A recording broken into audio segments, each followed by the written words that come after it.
1st, 2026, 5:30, 2 p.m. City Council Chambers. All stand for a pledge of allegiance.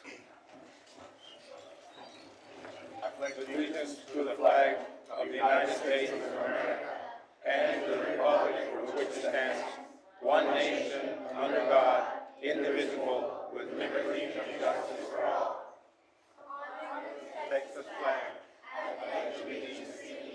Texas. Thank you. Moment of silence, please. And let's pray for the individual and the family and the loss of his life at Lake Casablanca, Lake recently.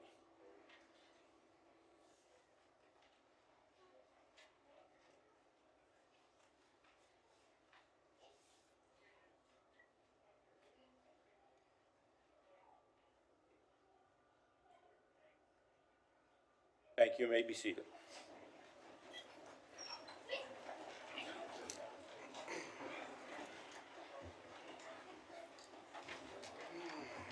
Mr. Secretary, roll call, please. Yes, Mayor. Honorable Mayor Dr. Victor D. Trevino, Present. Honorable Mayor Pro Tem and Council Member District 1 Gilbert Gonzalez. Present. Honorable Council Member District 2 Ricardo Richie Rangel Jr. Present. Honorable Council Member District 3 Melissa Cigarroa. Honorable Council Member District 4 Ricardo Rick Garza. Mayor. Honorable Council Member District 5 Ruben Gutierrez Jr. Present. Honorable Council Member District 6 Dr. Tyler King. Honorable Council Member District 7 Vanessa Perez. Honorable Council Member District 8 Alisa Cigarroa. Mayor, you have a quorum. Thank you. Mayor, motion to excuse the members that are missing from council. Motion second, all in favor? Aye. Opposed, motion passes. Mayor, motion to approve the minutes of April 29th, 2026, May 18th, 2026, and May 21st, 2026. Motion second, all in favor? Aye. Opposed, motion passes. Do we have any citizens' comments? Yes, sir, we have three. Yes. 3 citizen comments each. Yes. Yes, Mayor. All right, after citizens' comments, I'd like to, and communications, I'd like to bring up my items 55, 56, 57, Mayor, and to include number 67 as well, please. and 67. All in favor? Aye. Opposed? Motion passes. All right, citizen comments. Oh, yes, let's proceed with the recognitions first before we go into citizen comments. The City of Laredo and Mayor, City Council recognized Borchers Elementary Scarlett Dance Team for their outstanding achievements at the Red Line Summer Nationals Cheer and Dance Competition held in San Marcos, Texas. Through exceptional discipline, teamwork, and commitment, the Starlets earned first place in Palm, first place in hip hop, and first place in jazz. In addition to these categories, wins, the team was awarded grand champions, level championships, and hip hop overall grand champions, competing against the surpassing teams across multiple divisions, including middle school programs. Congratulations.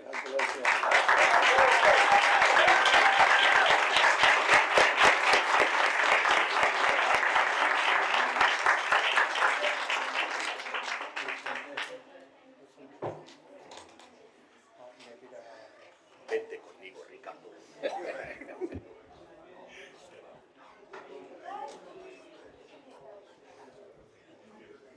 Council members, can you all scoot over this way? There you go. Yeah.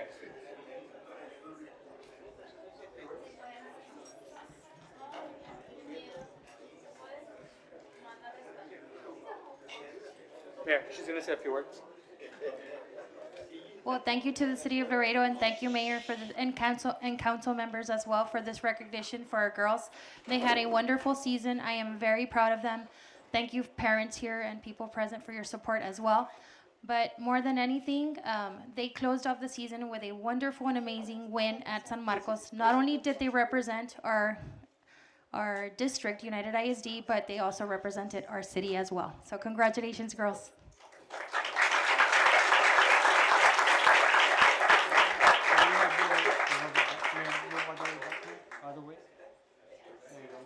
Yes. Perfecto. Go ahead, Gabby. ¿Listos? Right here, girls, in the middle.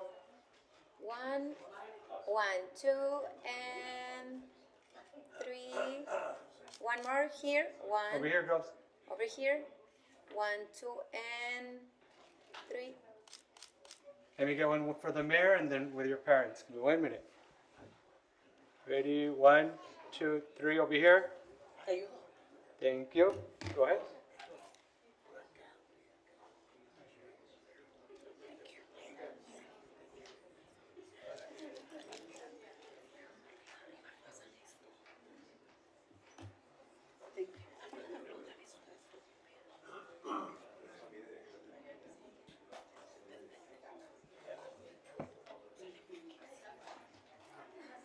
Congratulations, guys. Thank you.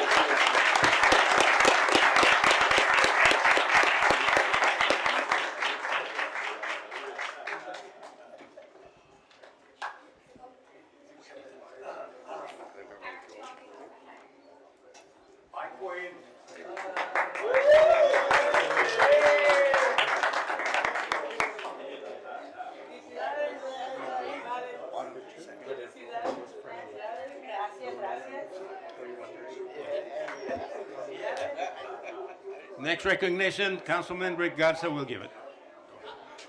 Good evening, everybody. The City of Laredo and the Mayor, City Council recognizes the Don Jose Gallego Elementary 5th grade Ligers girls basketball team for becoming back-to-back city champions in the 5th grade A division and for making school history as the first girls team at Don Jose Gallego Elementary to win back-to-back championships in both volleyball, basketball. Their dedication, teamwork, perseverance, and commitment to excellence have brought great pride to their schools, families, community, serving as an inspiration to future student athletes throughout the city of Laredo. Ladies and gentlemen, there's a pattern here that I choose to use every single time that I honor the kids from my district and from anywhere in Laredo. I am told you once and I'll tell you all again, the world will not be in the position it's in if we had girl leadership as we have right here at every level. So girls make...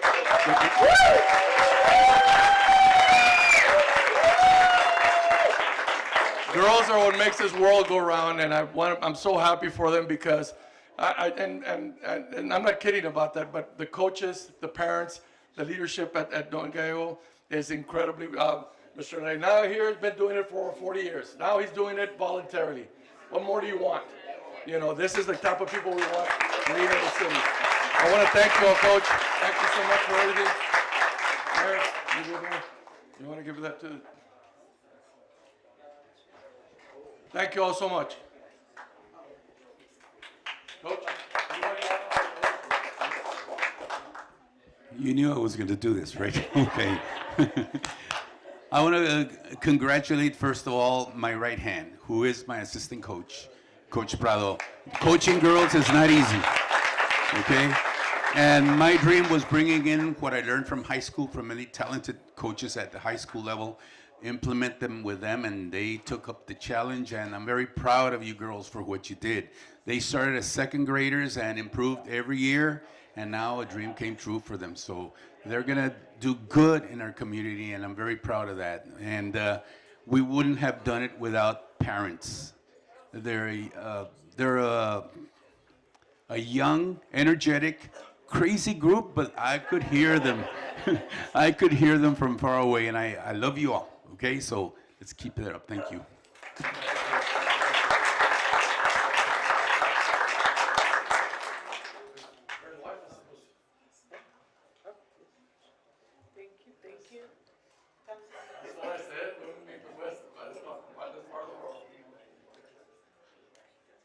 Ready? And 1, 2, and 3. One more. 1, 2, and... One right here. Ready? 1, 2, 3. Thank you. Parents? Ready? 1, 2, 3.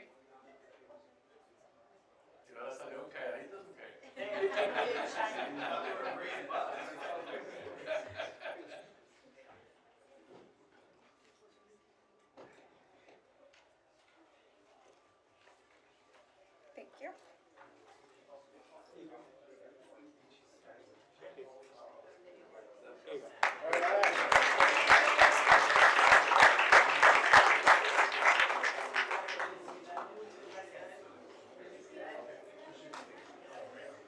Congratulations, girls. It's a job.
Next recognition. Next recognition. City of Laredo and Mayor and City Council recognize Alexander High School athlete Cristina Garcia for qualifying to the state finals in track and field for 2 consecutive years and bringing back a 3rd place medal this year. Congratulations.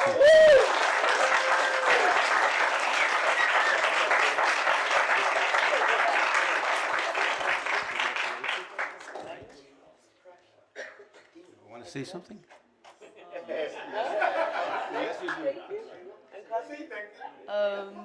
Thank you. Let's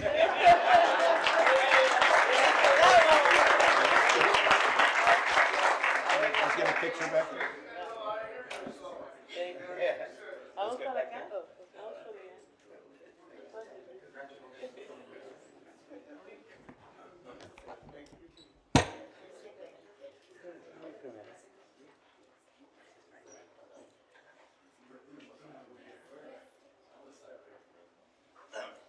Ready? 1, 2, 3.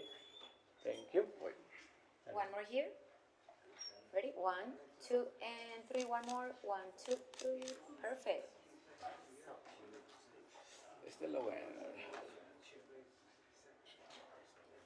Sorry. One more. Thank you.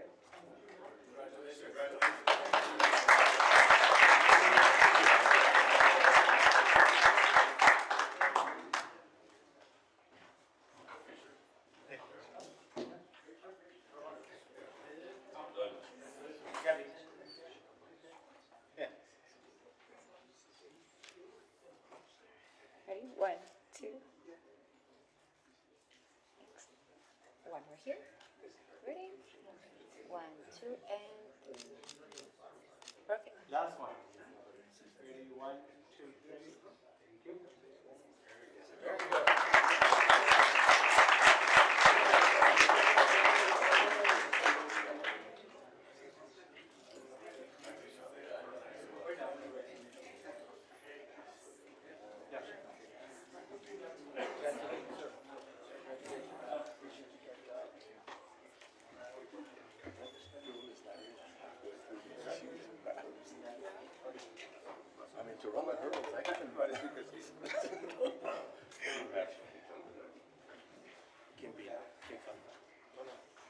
Mayor, just to recognize Councilmember Perez for the record. Okay. As noted. Where are we? Communication doc. Did we do this one? Did we, yeah. Okay, so this, no? We did already. Yes, Okay. those are done, yeah. You're on your communication. All right, well, let's proceed with communications. Presentation by Mayor, providing general comments on city matters, upcoming initiatives, and other relevant updates for the council and the public. Some of the updates, meeting in Nuevo Laredo. I will be meeting with my counterpart in Nuevo Laredo to discuss issues that involve around coordination of our border and water security efforts, including but not limited to continuing our communication with Border Patrol, which have been productive conversations when it comes to identifying water intakes and making sure that we prevent dangerous illegal crossings, such as those on rail cars. Special City Council meeting. We will be holding a special council meeting tomorrow at the bridge, on the bridge rate study and recommended toll increase at noon here at City Council chambers. We invite the public to participate. International Trade Summit. There will also be a Port Laredo press conference this Thursday announcing our July 12th to the 14th Port Laredo Trade Summit. As the largest inland port in the Western Hemisphere, the summit is designed to position Laredo as a premier convening hub for global trade, dialogue, and investment. So we welcome sponsors, members of the international trade community, and the public to come and participate. Now, regarding recent elections, as the public is well aware, we recently concluded elections, one of which included county judge election, and I see is the county judge-elect here. There he is.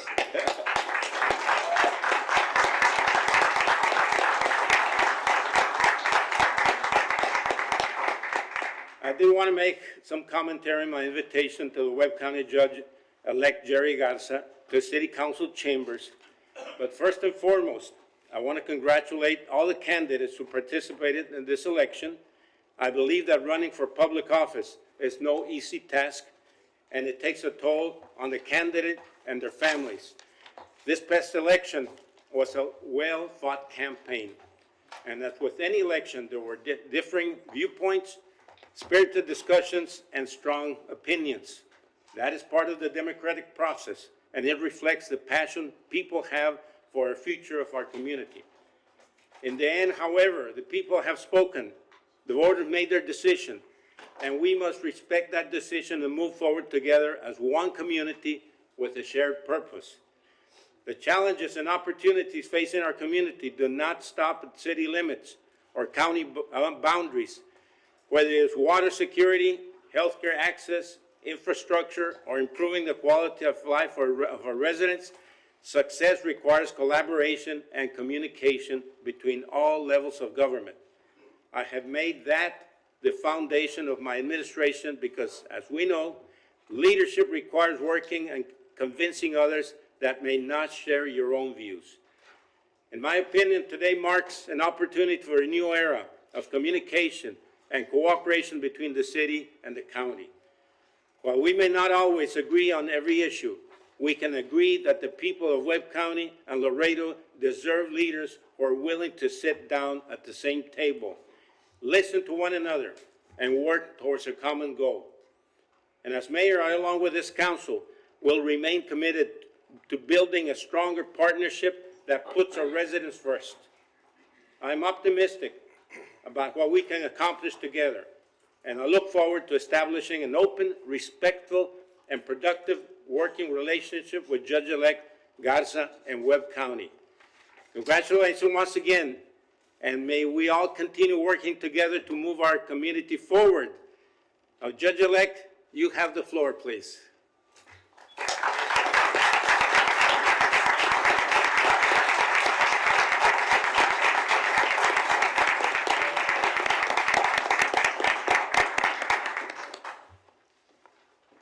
Wow. Mayor, you said it took a toll. I think that's an understatement during the last 9 months. But Mayor, members of the City Council, I really want to thank you for the opportunity to be here this evening with all of you. And it is a distinct honor to stand here before all of you as Webb County Judge-elect. You know, over the course of my entire career, I have stood at this podium several times and in different capacities, but none more have the significance of standing here before you than this evening. The fact that I chose to make this my first official stop as judge-elect is intentional. It's intentional because it reflects my belief that few relationships are as important to the future of our community than the relationship between Webb County and the city of Laredo. You know, together we serve nearly 300,000 people. And when you stop and you think about that, it is pretty awe-inspiring. And they are all counting on us to make their lives just a little bit better. They're counting on us to make the decisions that not only address today's challenges, but also prepare our community for the generations that are to come. You know, I believe our constituents should always expect more from every single one of us here in this room. They should expect collaboration over division, and they should expect solutions instead of excuses. They should expect leadership that puts progress ahead of people, but most importantly, I think the people of our community, of our great Webb County, should expect results. Because when families are concerned about their futures, they don't see city government and county government. All they see is their government, and that's important. And they deserve leaders that are willing to work together on their behalf. Mayor, you said it perfectly.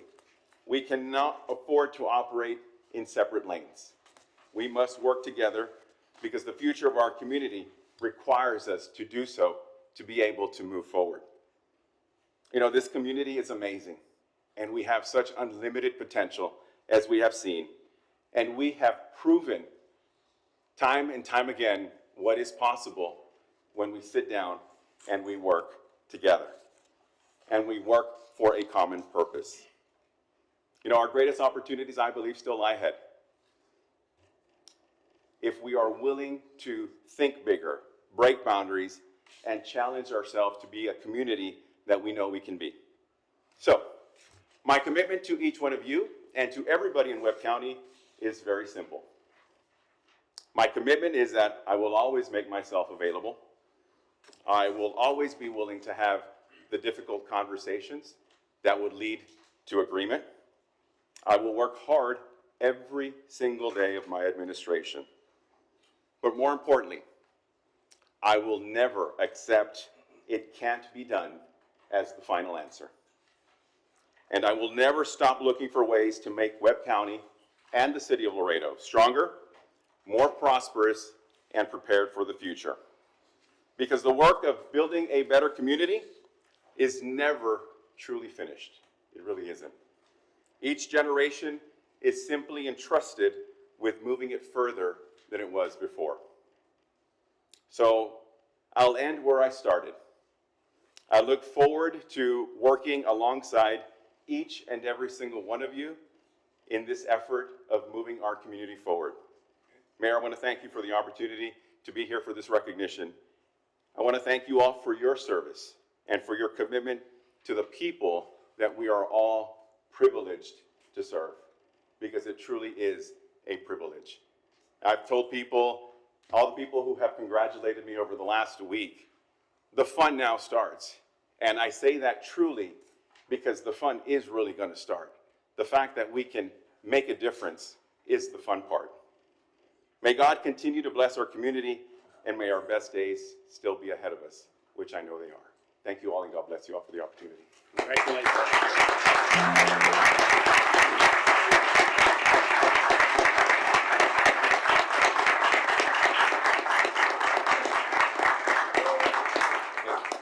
Yes, go ahead. Commissioner, thank you for being here. It hasn't even been a week, and we appreciate that you stopped by today and expressing your concern and willingness to work with the city. I know us three here, possibly four, Southeast continues to grow, and we want to build it once and build it right. It is very important. So we welcome your expertise. I know I worked with you firsthand for 8 years, and I know what you can bring to the table. You know, we have our professional management team also. They're your neighbors. And the mayor said it best, you know, it's part of democracy. So we appreciate the four people that ran. And of course, the veterans are here today. So that also represents a lot of democracy. We appreciate y'all veterans for being here. It seems unfair us sitting higher than y'all, it should be the other way around. You guys should be always sitting on top, because that's how much respect we have for you here in our community. But nonetheless, Commissioner, may God grant you many wisdom and health in the upcoming years. We appreciate you Appreciate that, being here. Councilman. Yes, sir. Thank you. Thank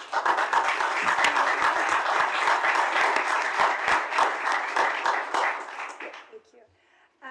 Mr. Garza, Webb County Judge-elect Garza, thank you for being here. Thank you for sharing your message.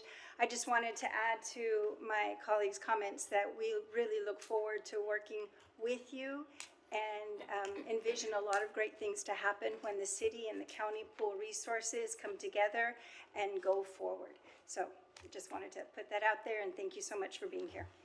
The best is yet to come. One last thing, Yes, go ahead. please. Jerry, Judge-elect, ex-commissioner, friend of mine for over 20 years, known you for a long time. I'm glad you won. I know you're gonna set us in the right direction, set Webb County in the right direction. It's in a good direction now. But working together with the city has become not an issue, but it's not as easy as it should be. And I think with you, with the reins that you'll be having now, very soon, God willing, in January, it'll go a long way.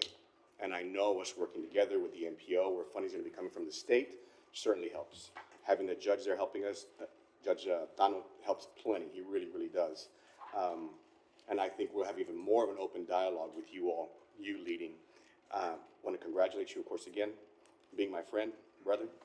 Proud to Appreciate see you. that. Thank you. Great Thank job. you, Councilman. Congratulations. Thank you. Very good. Thank you. Thank you.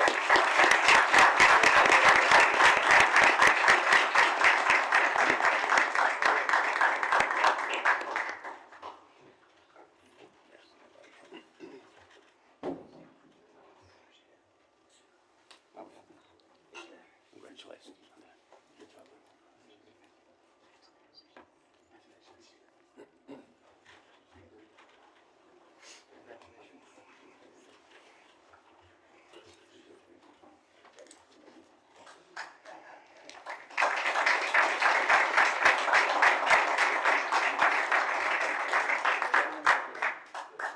And I'll be with you guys on Friday.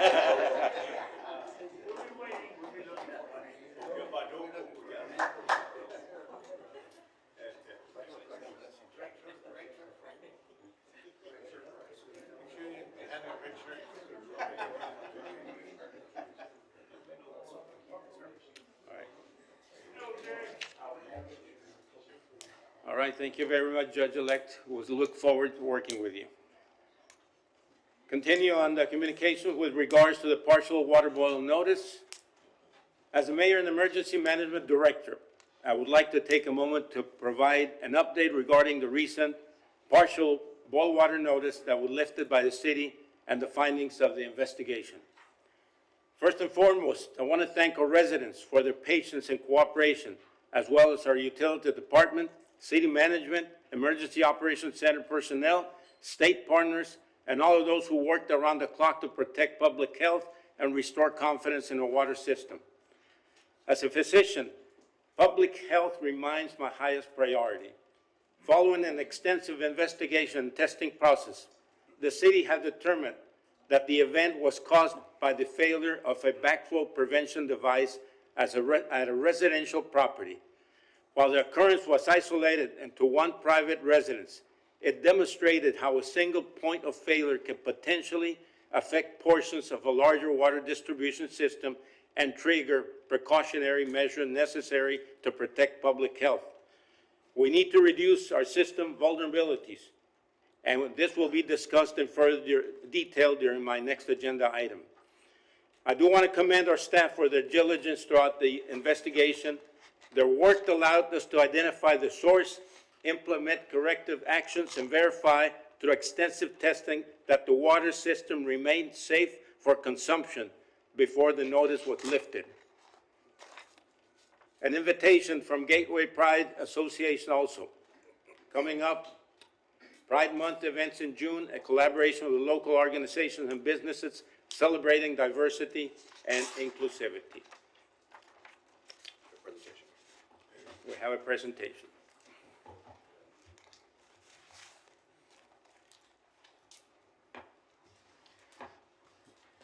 For the record, my name is Jorge Quijano, founder and president of Gateway City Pride Association. Good evening, Mayor, City Council members, city staff, and members of the community. On behalf of Gateway City Pride Association, we would like to sincerely thank the City of Laredo for recognizing Pride Month and for the continued support our organization has received throughout the years. As we prepare to celebrate our 6th annual Pride Month, I find myself reflecting on just how far our community has come. When Gateway City Pride was established, our goal was simple: to create visibility, education, inclusion, and celebration for the LGBTQ+ individuals and their families right here in Laredo. What started as a small group of volunteers has grown into an organization that has helped create opportunities for connection, dialogue, and community engagement throughout the year. This year has presented unique challenges. With ongoing discussions surrounding state legislation affecting drag performances and LGBTQ+ visibility, there were many questions about whether Pride would continue. In fact, a media outlet from out of town recently reached out to ask if Gateway City Pride was going underground because of concerns surrounding the Texas drag law. The answer was simple: Pride is still happening. Like many organizations, we have had to adapt and evolve. This year, our festival will be held indoors at Embassy Suites on Saturday, June 13, and we recently submitted our parade permit for a vehicular parade that will travel from downtown Laredo to Embassy Suites, where the festival will take place. While we explored many options, factors such as the summer heat, venue availability, and changing conditions throughout our community required us to think differently and find new ways to continue serving our community. Throughout the years, Gateway City Pride has worked alongside local businesses, nonprofits, community groups, and volunteers to create a Pride Month calendar that showcases the many voices and experiences within our community. One of the things I'm most proud of is seeing new organizations emerge and grow.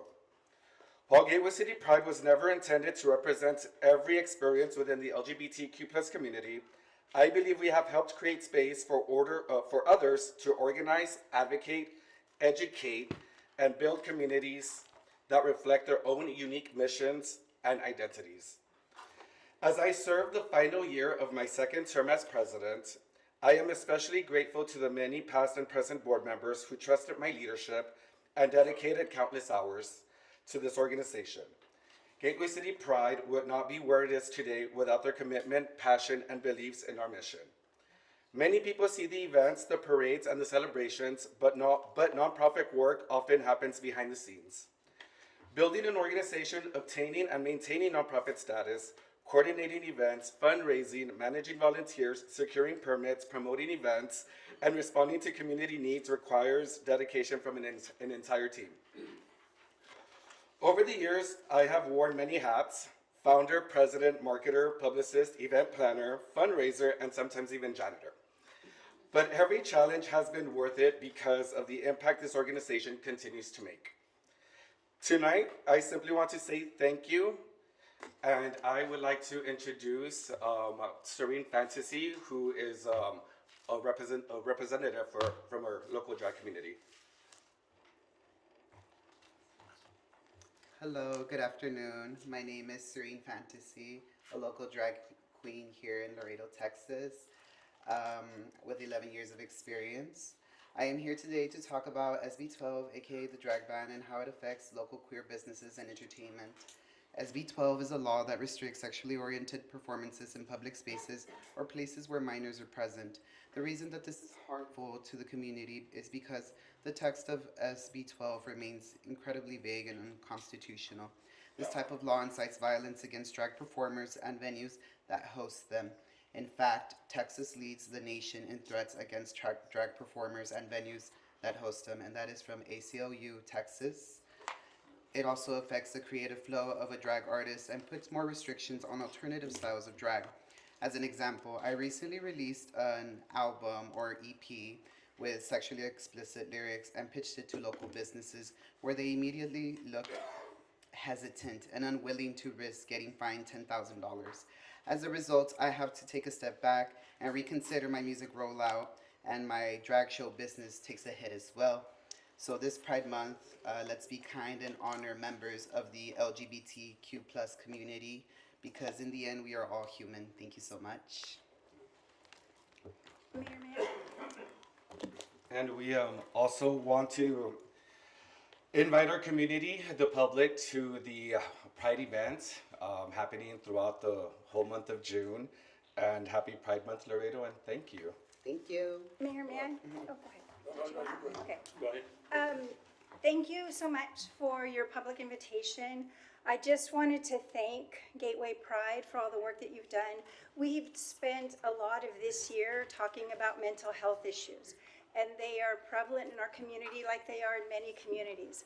And I think the fact that there is an organization that recognizes people where they're at and what their belief system is, it's not only incredibly American and democratic, but also it soothes the soul and provides that inclusion that so many times I'm making assumptions that your community in the past has not found. And we want our youth especially, because they're growing up in a different world, to understand that they have a place in our community, mostly because of the work that has been done before them to make sure that that community is visible and very proud. So thank you for your work. We really appreciate it. Council may have comments? No, I'm just seeing. Thank you. Thank you. All right, thank you. Mayor, Hold on just a minute. You have a comment, yeah, Council? just really quick, now that we have you here, I just want to acknowledge, council, the hard work you put in, aside from all those roles, that the hard work that you put in at the arena, your service goes a long way, and we appreciate that also. You and Mr. Smith, thank you. Thank you. All right, thank you.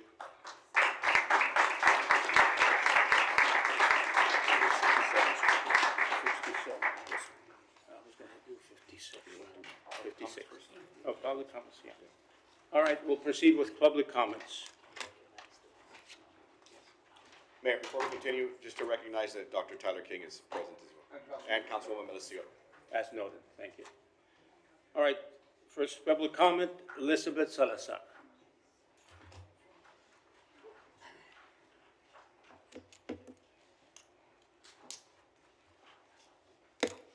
Good evening, everyone. Good evening. Start? Good evening. Yes. Right in the middle, it'll pick you up right there. In the middle. Yes, ma'am. Okay. My issue and my concern is with the flock cameras that have recently popped up all over Texas. Miss, and name Laredo. for the record. Name for the record. Name for the record. Elizabeth Salazar. So regarding the flock cameras that have recently popped up for the last 2 weeks around Laredo, Texas, these flock cameras are very much different from red lights or speed limit cameras that actually get triggered by specific violations. These flock cameras are continuously recording, collecting data on every move we make, reading every license plate it catches, uploading the photos/videos to a server. It then proceeds to use AI to identify and categorize every vehicle, not only by license plate, by number, model, make, or year, down to every dent, scratch, and chip on the vehicle.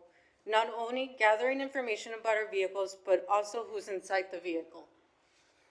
Our own face expressions, our clothes, our hair, and even tattoos we might have. These cameras do not need a motive to record/collect data.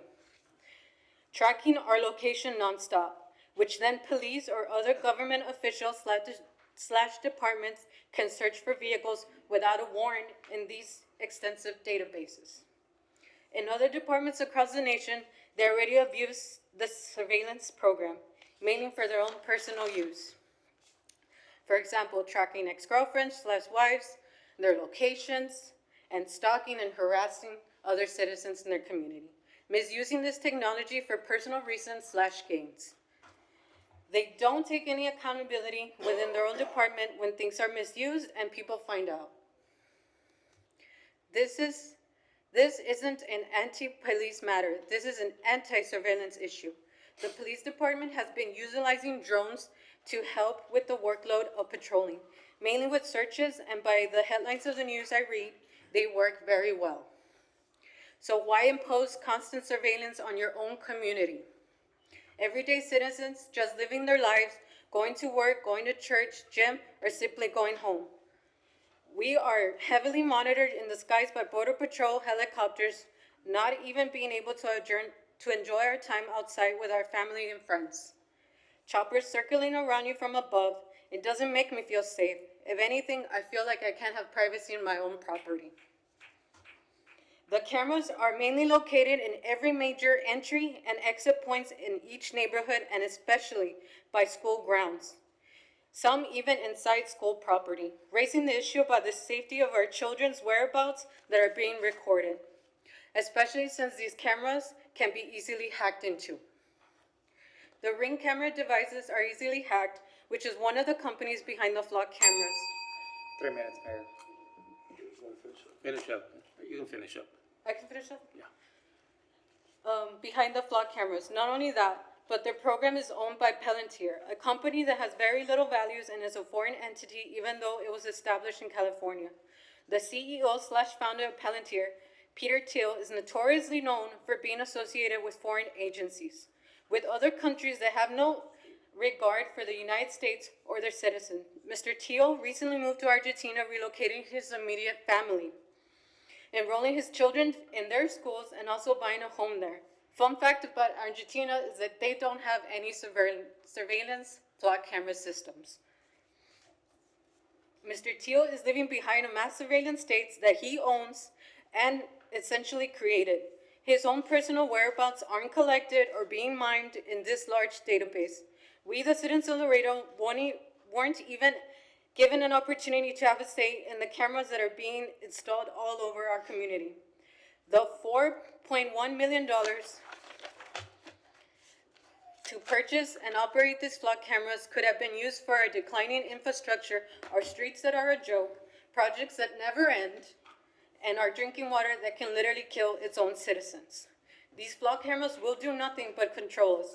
If the one behind these programs already fled the country, what does he know that we don't?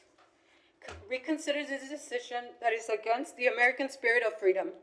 You are selling out our future, not only mine, but yours and your friends and your family members as well. And what for?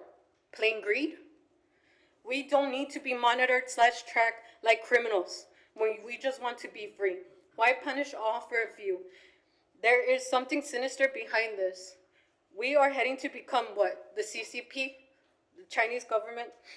Chinese Communist Party?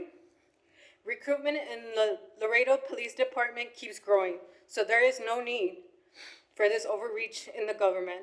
I was blessed to be born an American, land of the free, founded by the ideals of liberty, unalienable rights, and self-governance. This program is unconstitutional.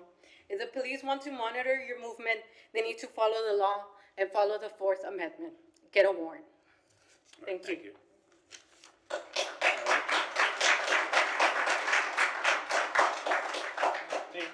Go ahead. I know we're limited on how much we can say after a public comment, but just so Ms. Salazar knows we're listening. And I know Chief has talked about bringing this more to council to give a little more detail, but I did recently inquire, and the $4.1 million is from a state grant, and the Governor Abbott is directing and pushing this in communities all over Texas. But I know we can't talk too much, but I do believe we are going to have a discussion about it soon. But just for the record, that's just some background. All right. Okay, thank you, Councilman. Next comment, Maximiliano Prado.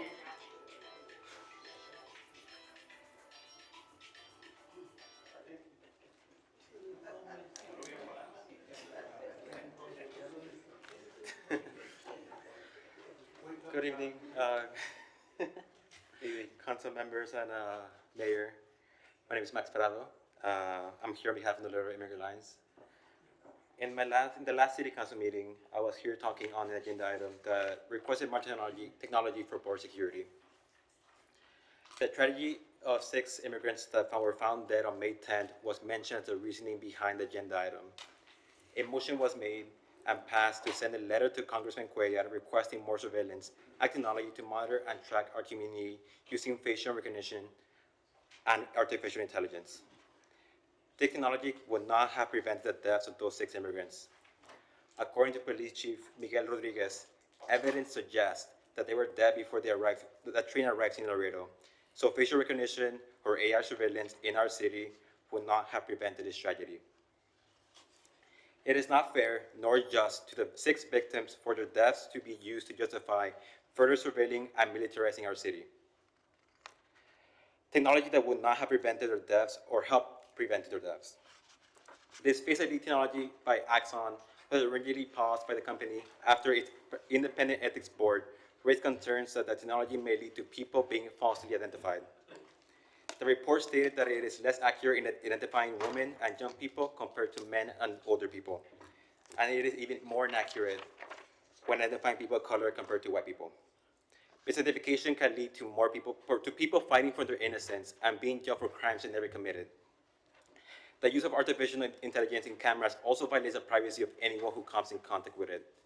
The vast number of surveillance cameras in our city with this technology, including body-worn cameras and license plate readers, such as flock cameras, can quickly and easily track where we have been, who we have been with, and what we have been doing. Every Laredoan should be concerned that this technology will be violating their Fourth Amendment right of privacy. This city needs to do more for our people, for all Laredoans. We do not need facial recognition and artificial intelligence technology that will lead to the innocent being arrested, our privacy being violated, and costing our taxpayers millions of dollars. While the federal government will technically pay for it, it is us, the people, who fund it through our taxes. We do not need this, and I urge you all to focus on what our city needs. We just had a 4-day water bill notice that affected most Laredoans and their businesses. One single household should not be able to shut down most of the city's water supply. We need to focus on the basics: water, education, healthcare, and quality jobs. Thank you. Thank you.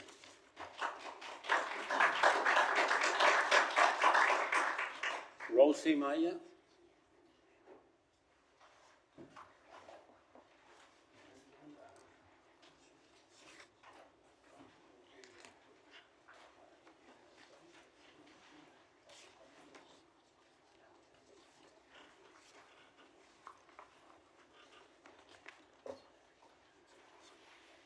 All right.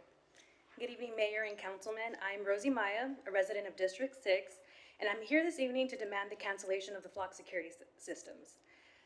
I know I speak for a lot of residents when I say that we've been sold out by you guys. We've been sold out to a private company, Flock Surveillance, and failed to mention this to the public.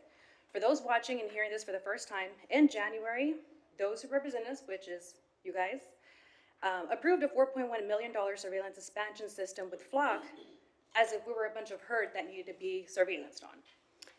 These use not only state grants, but a little bit over $1 million of taxpayer funds to have this mass surveillance project roll out without the public knowledge. Sorry. These cameras are marketed as license plate readers, but I'm sure that not many people did enough research to figure out that they also have person classification, facial recognition, object detection, searchable image on the databases, like using social media to figure out who exactly you are, where exactly do you live, and it's an AI-powered system. This is a complete violation of our privacy, and who's to say that Flock doesn't sell our information out to the highest bidder? Or what if they give your information out to your insurance company that you didn't have your driver's license, or you were going maybe 2 miles over the speed limit? Then what? We're gonna get tickets sent to our mailbox? I know I speak for a lot of residents here in Laredo when I say that we want our representatives to represent us. And let's not forget that aside from God putting you on the seat that you're in, it's also the citizens that voted you in. So we definitely want real answers, real results. We want our representatives to represent us, and we are not for this Flock system surveillance.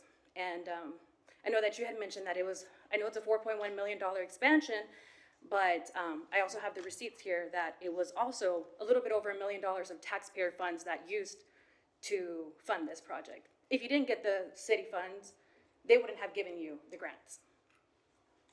So that's that, guys. All right, thank you.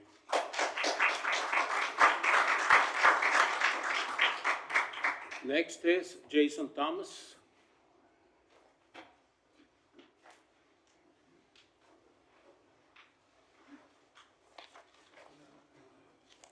Good afternoon. My name is Jason Thomas, and I live at 9803 Sequin Court. As you already know, in 2016, Congress passed a nonpartisan initiative and created the America 250 campaign to lead the national effort to plan the celebration of our nation's 250th year of independence next month on July 4th. As part of this initiative, many charitable organizations have answered the call to support this historic celebration and have rallied volunteers and resources to show unconditional and nonpartisan patriotism with their fellow Americans. In partnership with the America 250 and America Gives initiative, Just Serve is delivering 250 truckloads of food to 250 food banks in all 50 states. The average truckload contains approximately 35,000 to 40,000 pounds of food that will feed 1,400 people a week. In just 23 days, on June 24th, as part of the America 250 initiative, a truck will deliver approximately 40,000 pounds of food to the South Texas Food Bank here in Laredo to help members of our community. As the Laredo Just Serve Specialist, I am responsible for posting volunteer and community service opportunities like this one on the Just Serve website and invite local leaders to these events. As such, I invite each of you to join us on June 24th at 9 a.m. at the South Texas Food Bank to help us unload the delivery and prepare food baskets for fellow Laredoans as part of Laredo's America 250 festivities. I also invite each of you to check out the Just Serve website and see other amazing volunteer opportunities available here in Laredo throughout the year at amazing charitable organizations, including the Holding Institute, the Conseco House, and Volunteers Serving the Need. Thank you. Thank you.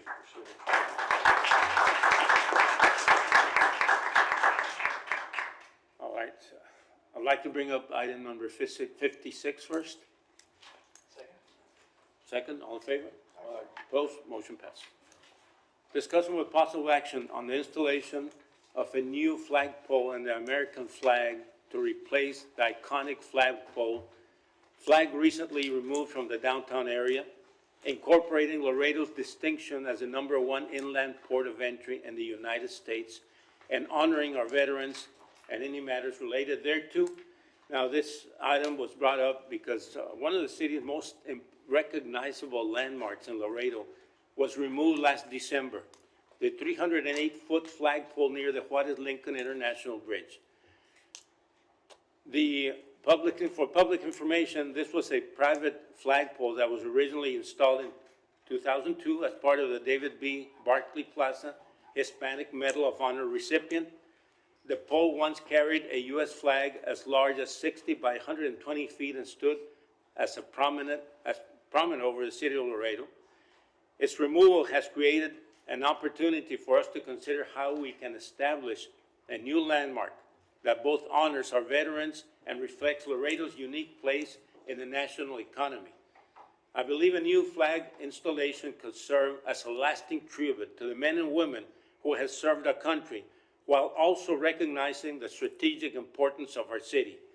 Such a project could become a point of civic pride, a destination for visitors, and a symbol of resilience, patriotism, and economic strength of Laredo. Now, I know there was some money left over from the bond in the 4 Blocks project, so maybe we should start using this funding source. My goal is not simply to replace a flagpole, but to create a landmark worthy of our community, one that honors our past, celebrates our present, and inspires future generations. And I know veterans are here. I know if you want to say something about it. Any comments on that? Come on, guys, you all are not shy, I know that. The one that leads shy.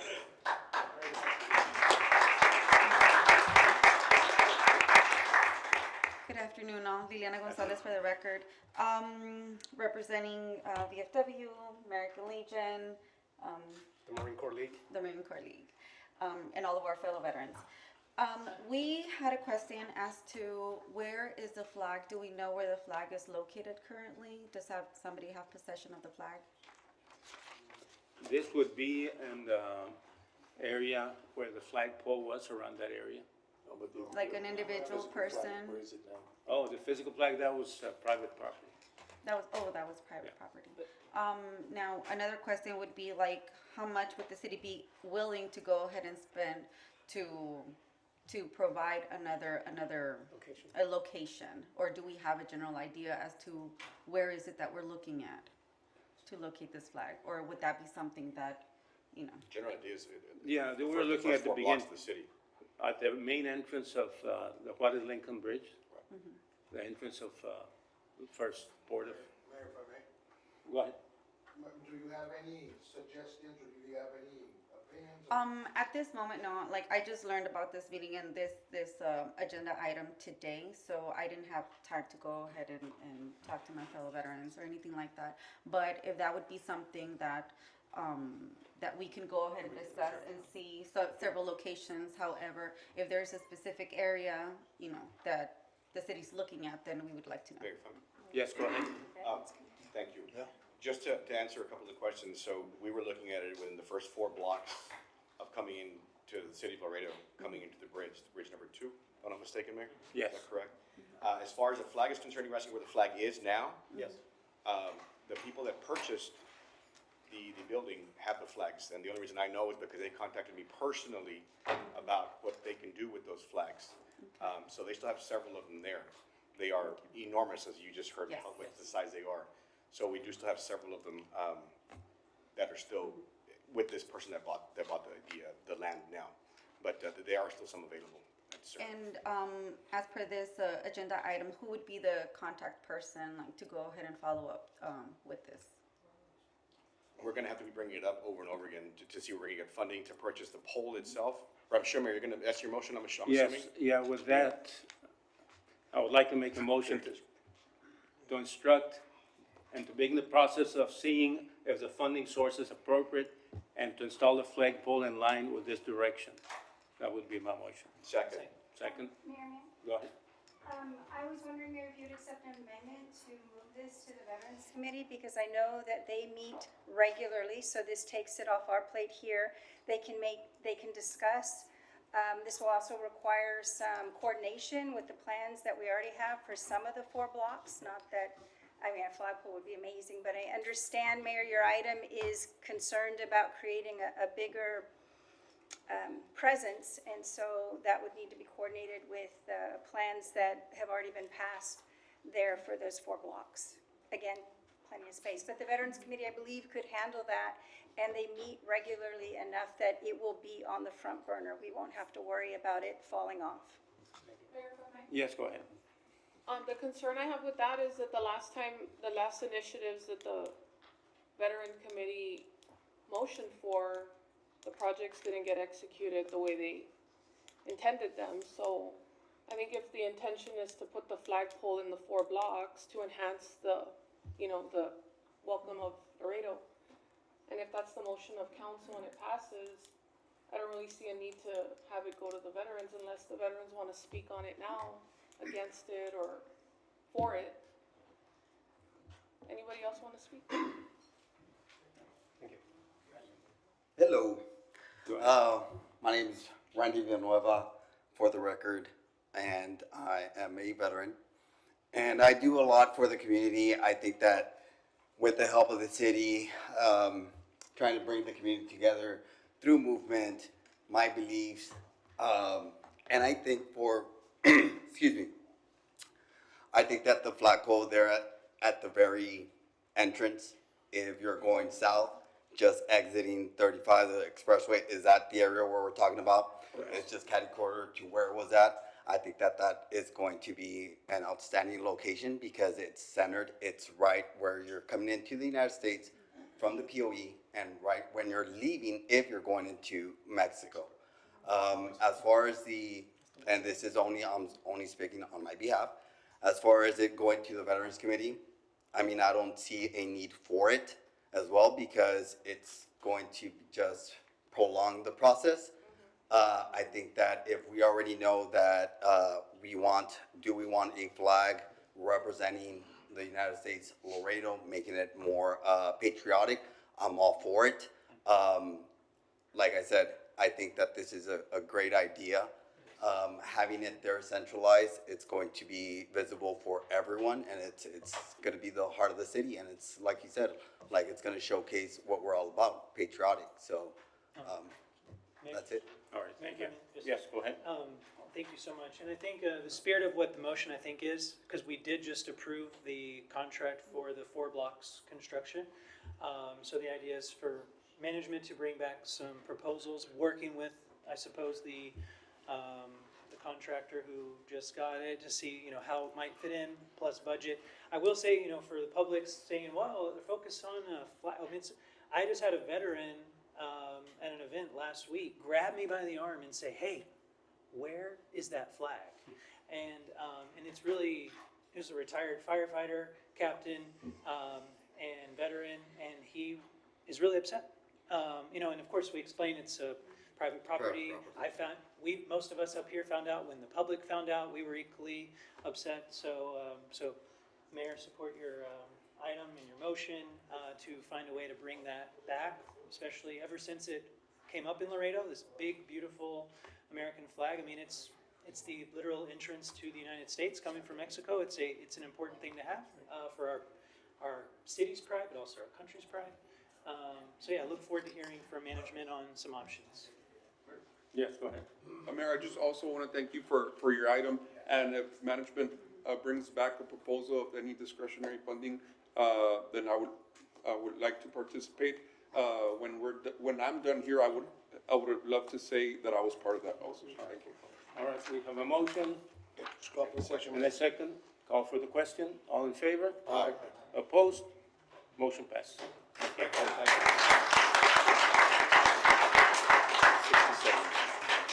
67. 67. Where do we have 67? Yeah.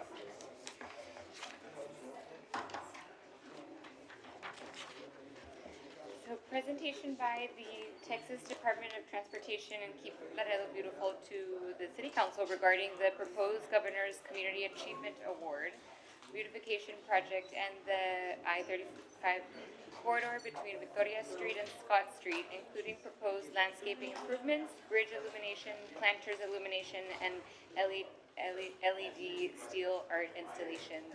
And we have a representative here to present on the item. If we could call them forward, please.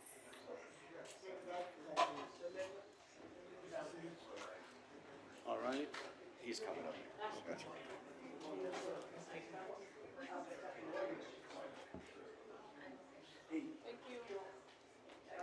Thank Glad you. I could see you.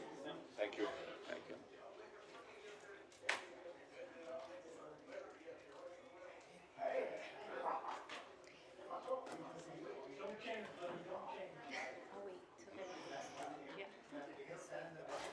Yeah. The red dot will pick you up. It'll pick you up. That right there. Okay. It's been a while. And name for the record, please. Yes. Good evening, Mayor and council members and community members. My name is Ruby Miranda. I'm the program manager for Keep Laredo Beautiful. Today we'll be doing a presentation. I just want to do a quick background before we start the presentation. In 2025, Keep Laredo Beautiful was honored to receive the Governor's Community Achievement Award. Though that award was competing against the other 10 category cities, which consist of populations over 180, meaning we competed against Dallas, San Antonio, and bigger cities, and Laredo won. This prestigious statewide award recognized community that demonstrated excellence in beautification, community engagement, and environmental stewardship. As part of this award, TxDOT provides funding for a beautification project, and we are excited to partner with them on this opportunity. The proposed location was selected because the funding must be utilized within TxDOT right away, while also providing a highly visible gateway into our community.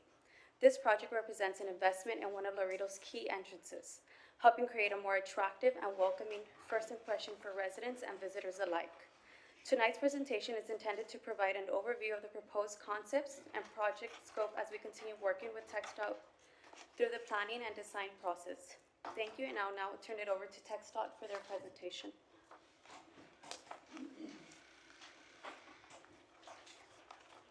Good evening, Mayor and council members. Angel Martinez, Design Supervisor with TxDOT, Laredo District. Yes. And I'm also joined by some fellow members from our Austin section. Mark Baker, TxDOT.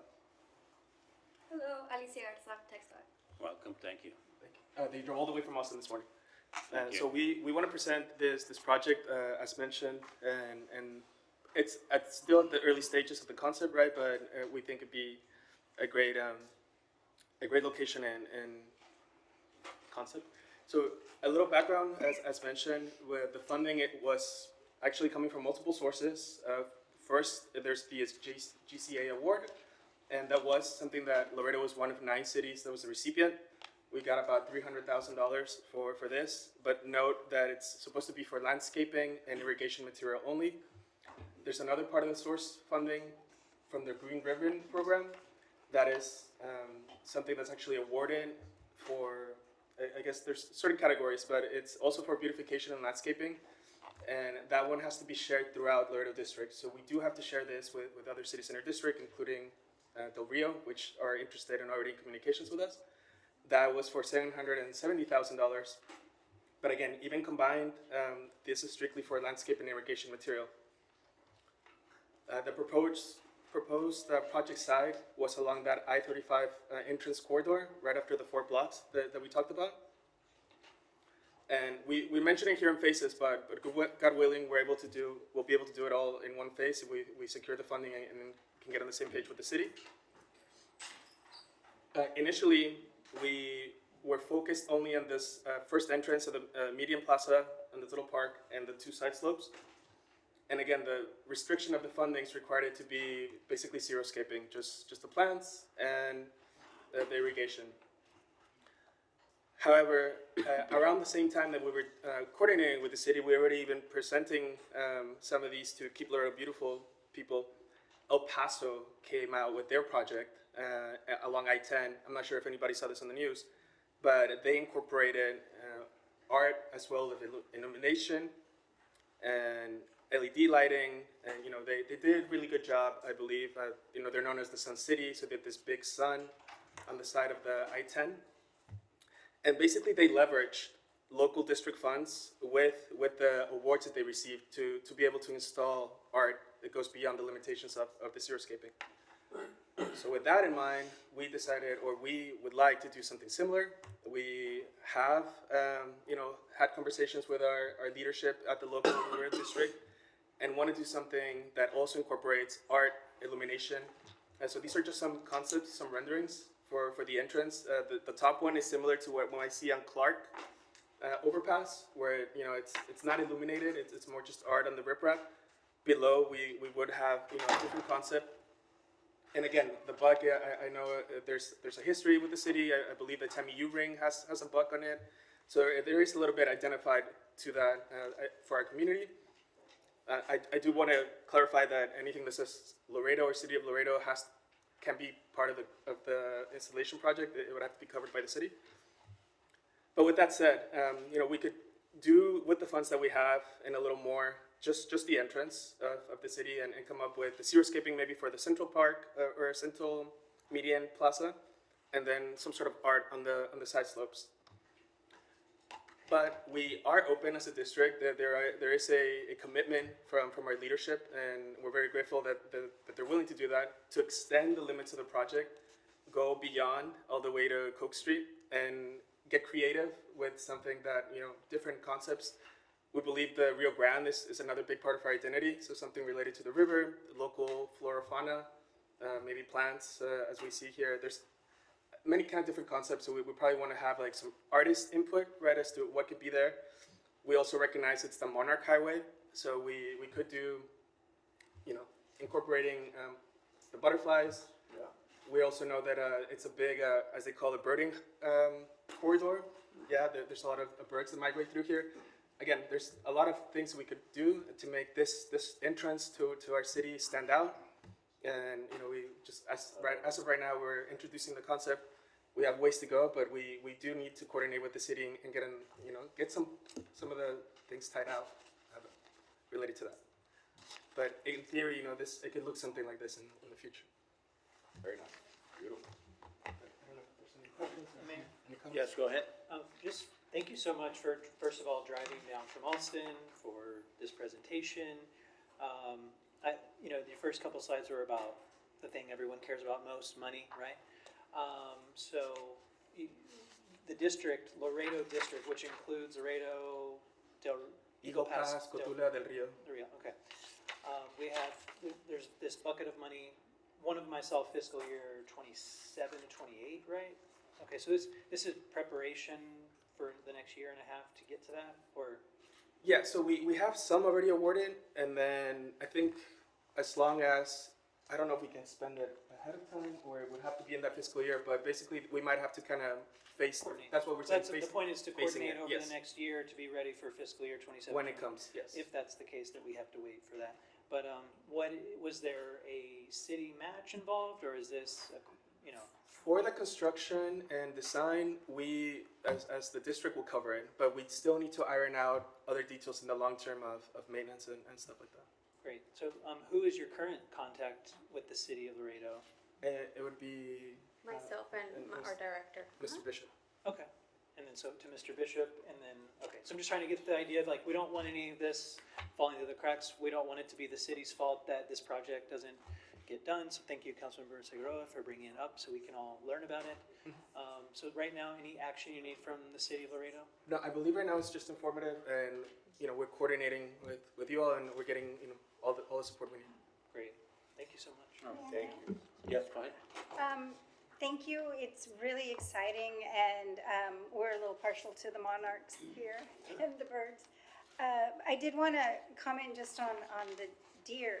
That particular buck looks like he came from somewhere in Alaska because he's so hairy. Our deers are It's not a whitetail deer, huh? Not a whitetail. It's like a mule deer. It's nothing concrete yet. Yes. These are just. Encouraging you to make sure it's The one behind is a prize. Yes, a prize. Cola Blanca. buck. Of course. No, these are renderings, but it's not definitely not tied down to. And it But sounds. you know your deer. That was an easy one. Don't give me too much credit.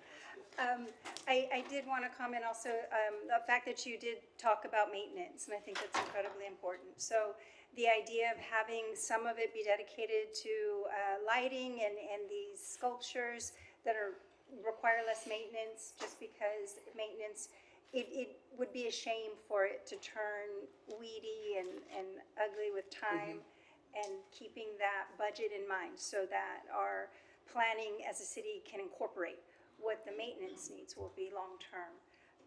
Also, the xeriscaping design that you provided was really beautiful. And it does start at the other end of where that proposed 4 blocks project is and kind of fills in there.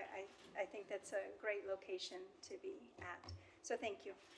Glad you like the location. And yeah, it's the work in progress. Thank you for coming down here, really appreciate it. Thank you. Thank you so Appreciate much. it. Thank you. All right. I'd like to proceed with item 57. 57, that's your motion? That's my motion. Second? Did she have to? Oh, you had something to say? Go ahead, finish it. Yes, hi, Alicia Garza for the record. I just wanted to say that as a fellow Lareidian, I am personally invested in this project, and I just hope we successfully communicate the potential there is here. And yeah, we just hope y'all are excited as we are. Thank you so much. Thank you very much. Thank you. All right. Yeah. Question, go ahead. Will this come back to council over the next couple of months? Yes, we're still working on designs. We're still trying to figure out maintenance. I know for the landscaping part right now, we did speak of TechStrat will take care of the 1-year maintenance for that block, 5th block in the bottom, and then after that, the city will have to maintain it, but we would have to write up a contract for that. And then we're still in the process of figuring out the lighting for the rest of the project. Sure. Okay, no, and just in case, if we needed to bring anything back for action, for an action item in the next meeting or the following, you'll let us know. Yes, as we figure out the maintenance, I think that would be the important part. That's the real, that's the real discussion. Yes, well, thank you. Thank you for bringing this forward and presenting this wonderful I'd like project. the motion to bring up item 55 and 57. Second. Motion second, all in favor? Aye. Opposed, motion passes. 57, discussion with possible action to establish additional policy and compliance measures to strengthen prevention, regulatory adherence, and operational integrity within the City of Laredo Utilities Department and any matters thereto. I brought this item forward in response to a recent boil water notice and the findings of the subsequent investigation. As discussed, the event was traced to the failure of a backflow prevention device at a residential property. Although isolated to a single location, it showed how one failure can affect the complex water distribution system and trigger a precautionary public health measure impacting thousands of residents. Now, the purpose of this item is not only to review what happened, but also to identify ways to reduce vulnerabilities throughout our system. The measures implemented by this administration in 2024 functioned as intended. Through enhanced monitoring, coordination, and regulatory agencies, the emergency response protocols, we quickly identified the affected area, issued a precautionary notice, conducted testing, and safely lifted the notice once compliance standards were made. However, every incident presents opportunity to improve, and from our conversations with the emergency operations team, we were motioned to management to come back with additional policies, operational and compliance measures, including strengthening the cross-connection control program, specifically reviewing inspection and testing requirements for backflow prevention devices, and creating a zone map to enhance our isolation capabilities. Now, we had this boiled water notice, and a lot of people don't even know what a backflow meter is. We need to focus a little bit on what we can do to identify these problems and maybe educate the public and probably do our inspections ourselves. So that would be my motion. Second on that. Second? Any questions? Yes, we do. Go ahead. Thank you. So Mayor, I read with interest your item, and I guess I'm a little confused as to the additional policy. I know that based on the last boil water notice, the Utilities Department created a much more robust water security plan that I believe Mr. Pishker started, and Dr. Alzabet has certainly done so much to professionalize the operations at the Utilities Department. I think we saw that with how quickly the utility staff was able to locate the issue, isolate it, and really do that flushing and testing that we needed to clear it out pretty quickly. You know, every single test that came back, it was that one site, and 50 sites around that area proved time and time again to be clear. And that was a very proactive enforcement by our utility staff right away to identify that problem and then clear it out very, very quickly. I think the reason why TCEQ perhaps wasn't inclined to lift the boil water notice sooner than they did had something to do with either our past history, or perhaps there were different protocols with those compounds that were identified, but the E. coli cleared out very quickly. And I think I want the public to understand that really, it was much different than the previous boil water notice of 16 months ago. I think everybody has a little PTSD about that one, but this one really went smoothly due to the new protocols that we do have at the Utilities Department that Dr. Alzabet has created, and you know, we had previous help with that as well. So that we understand the investments, because we're talking about hundreds of millions of dollars that the city has put forth, and these are really ratepayers, right? So it's all of us working together to improve water security here in the city. The investments from 2020 to 2025 include new elevated storage, emergency transmission line upgrades, proactive distribution main replacements, and that really is replacing that aging infrastructure that we know causes so many problems when a pipe breaks. When that pipe breaks, it is an opportunity for something to be introduced into the system. So by the fact that we maintain those pipes, we're going to reduce those potential contamination vectors. So that's ongoing. And this council has voted to dedicate tens of millions of dollars to that replacement program. It's ongoing. There's been advanced planning and engineering and a water meter modernization that has allowed us to identify leaks, which again are potential vectors for contamination if they're not controlled. But all of that has happened in the last 5 years, so, for the public, and our utilities department deserves all the credit, we're moving forward with creating a much safer system. I think the motive of this preoccupation is not the way they acted. I think they did a tremendous job. The problem or the issue is the backflow meters that are the responsibility of the homeowner or the business, the property owner. So if you ask anybody, have they checked their backflow meter? Nobody even knows what that is. And, there's a lot of. You did. I did, absolutely. Well, you do, but a lot of people don't know, so we need to install some kind of way for the people to understand that they need to be checked. And if you ask them, you need to check it, how much is that gonna cost? So how much of that would that cost to check it? Dr. Alcibet, can you give us an idea? If the homeowner is to check their own meter, their Mayor, own, and backflow. Mayor, if we could as well too, when Dr. Alzabet comes up here, could we add 53 to this as well too and do the staff report on the boil water notice? And that'll help, that may help the council understand a little bit farther about where you're trying to go with your item. All right, okay. It's Thank you. $1,500. All in favor? Aye. Opposed? Motion passed.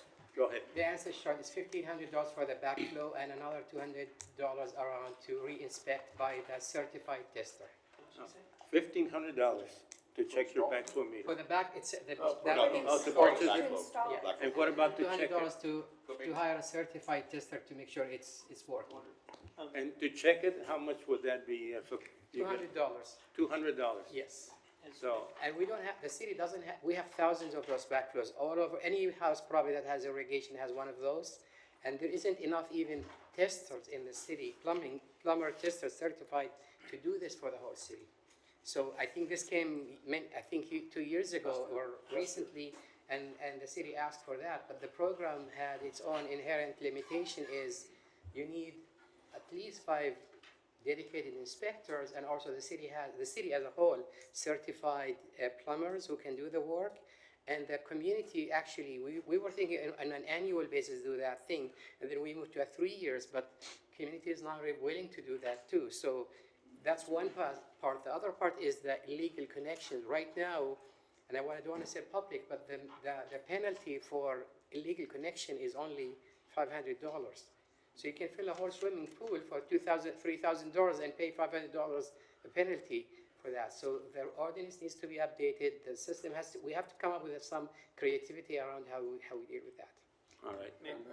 Yeah, one more thing. Now, the question would be, how often does that meter, that backflow unit has to be checked?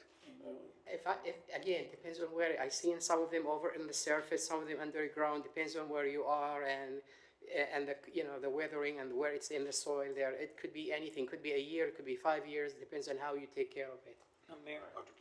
Yes, go ahead. So since when October 24 happened, that was the last one before this one, and that's where this specific issue came up. And as far as the backflow preventers, so even brand new homes, with irrigation systems that have a backflow preventer, people in brand new homes started getting those notices about they were going to be fined if they didn't prove that they had their backflow preventer, checked. And there was only at that time 7 to 8, certified plumbers or they could check. And obviously that's one big thing is, as a city, we need to be trying to help more of these plumbing companies get certified because there's the price gouging issue, right?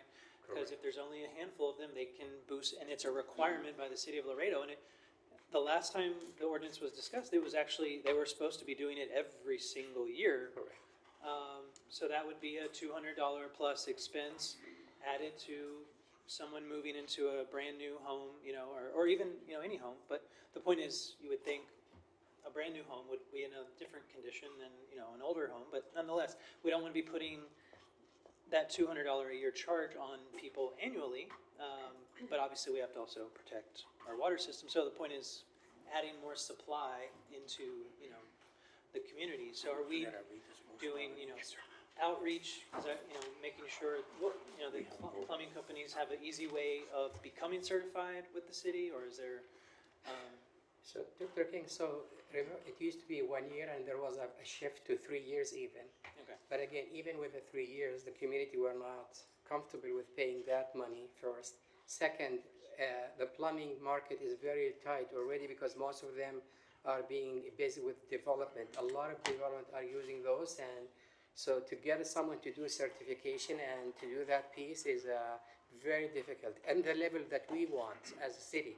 Right. So it's still an inherent problem that exists today, and I think one of the options is we can create a program where we actually hire more staff, basically more boots on the ground, and identify those areas and at least know where they are. But that means we need at least 5 staff and a budget for all of that, and trucks and all of that, and chase basically those backflows everywhere, and then deal with the other issue. Because once you issue a non-compliance, the home say, okay, where do I go from here? Well, you can hire a plumber. The plumber doesn't even call you back. Or to your point, there is price gouging there, and that's where Mayor, yes, go ahead. I'm sorry. Mayor, yes, Dr. Alphabet, thank you so much for being here and for the information. Mr. Neb, I had brought an item up after the water bill notice in 24 that price gouging was going on with all the plumbing companies in Laredo, and that I didn't think it was fair for our citizens to be paying $400, $500, $600 for their backflow preventer to be checked on a yearly basis. And I'd asked you to come up with a system that we may possibly be able to check the backflow preventers, our staff, for a nominal fee, to be sure to cover at least their wages, but to have some. Do you have any information on that? Because I know we spoke about it over a year and a half ago. Yeah, and the mayor and city council, we worked on that for a little while with that. We ran into some legal conditions about these backflow preventers being on private property. And so as we were walking through that, and of course, we were right in the process of bringing in Dr. Alzabet. So I would say that we have not finished that entire conversation with exactly how to do that.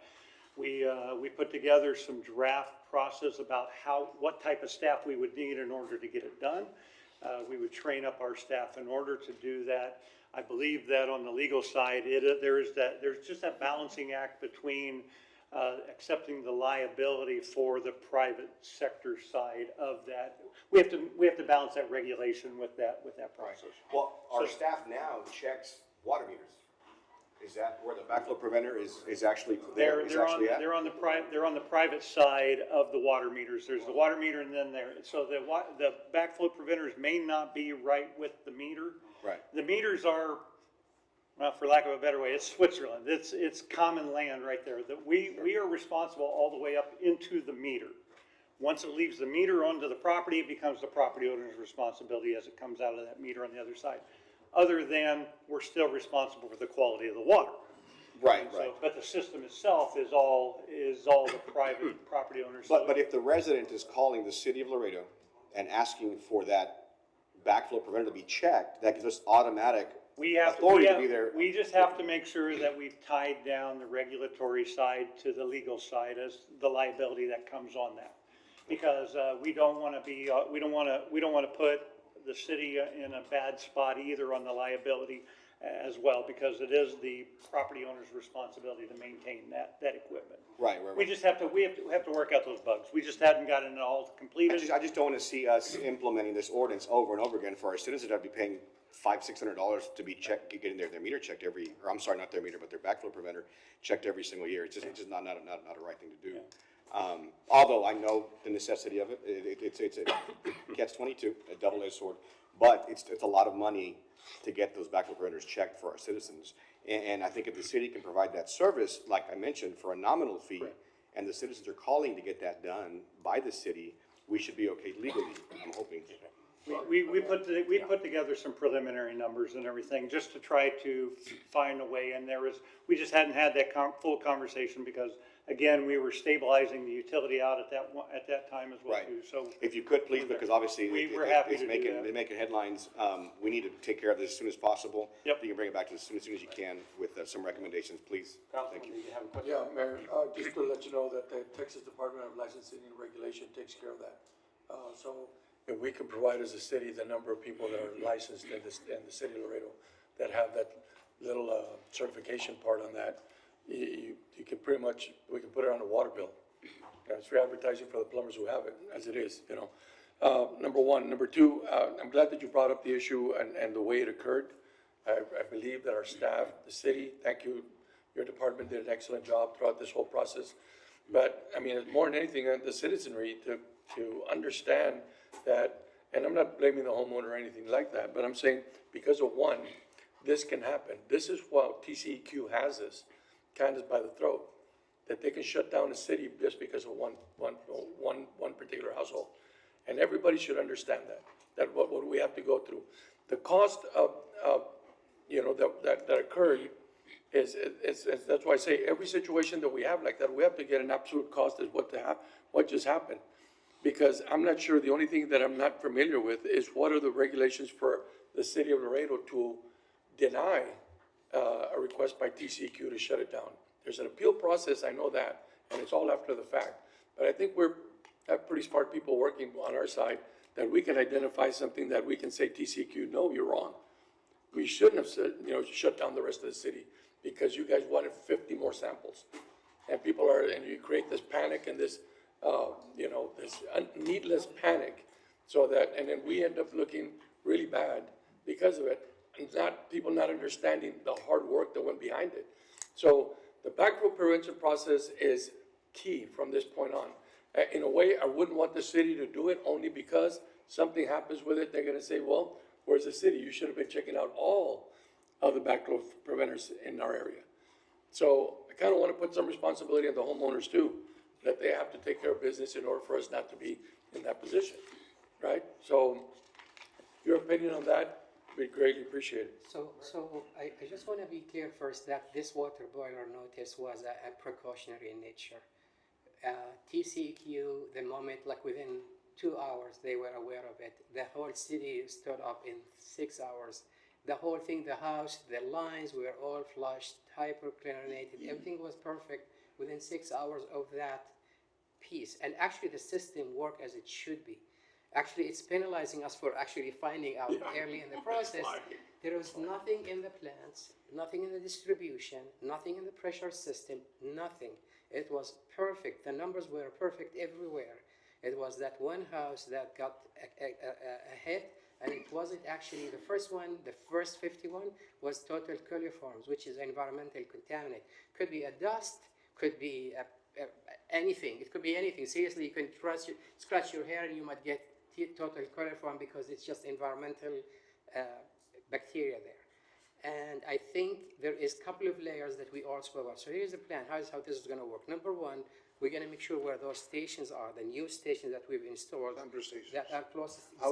Mayor, if I may, so that was my question right now. So I was wondering, last time in October 24, I requested just to see how can we change the way we test. And I was gonna ask you, why is it that we're still testing the same way we're testing right now? We're not. What happened to the sample stations where we're gonna put it around the city? This is a sampling station. So that's the sample station that caught the 50? Exactly. These are the new approved. I remember when we came on board, you told me where is that, and we did actually have approved plan, and we got this new $1,000 each station, sophisticated, that captured that thing at the get-go. So that's the sample station, so it's working, that process is working. Exactly. So it turned around instead of, last time was a week? We used to monitor from homes and now we caught it in 3 days. So we knew this was... Or 6 hours. So what I'm trying to say, here's what we're gonna do. Number one, we're gonna revisit our hydraulic circulation system. So if TCEQ still focused on the whole city, we'll say, well, it's a small block. Can we close it to a smaller block rather than the whole city or half of the city? So that's number one. Number two, the stations, we want to make sure the houses that are closer to that station are squeaky clean. Even if their backflow preventers are not working, we will work with the homeowners to say, in exchange of you working with us, we might actually have some candidates. So my question to you, Mr. Dr. Acevedo, that's why is it that we went to that particular home? Or is there a reason that that particular home had something We or, we had to look at representative locations around the city that reflects the whole distribution system. So it just happened to be that specific home that had that issue there. I'm sorry, repeat that? So when we pick those locations, they have to be representative of the uniformity of the city. So out of that 160 ones, that home specifically, that time, that moment, that day had that issue there. Okay. It's just yeah. Mayor, there's also another way to answer So that, another- council member, is that we give this list of properties to TCEQ. They have to approve the properties that are representative of our system. So we test those individual ones the same way every month to get that. Before doing this, Yeah, before doing and the so, sample. so TCEQ has that list of properties, and they approve that list. And so that's why we were at that house and why we did it there. Oh, that's, so how many sample stations do we have, Dr. Estrada? Right now we have 120, and in a month from now we're gonna have 150. The whole system So will we be have 120 right now? right now. We can still continue. And they're to install- located around the city from everywhere. south, It's west, like a east? blue box. You'll see it's in certain location. These Okay. are the new stations. Okay, that's just something that was, the question that was from, But Mayor, and to your point, we also need to have that conversation with TCEQ. It's not one size fits all. That's the biggest challenge that I felt. Laredo had this advantage that we were treated as one house. Every time, like we have 81,000 connections.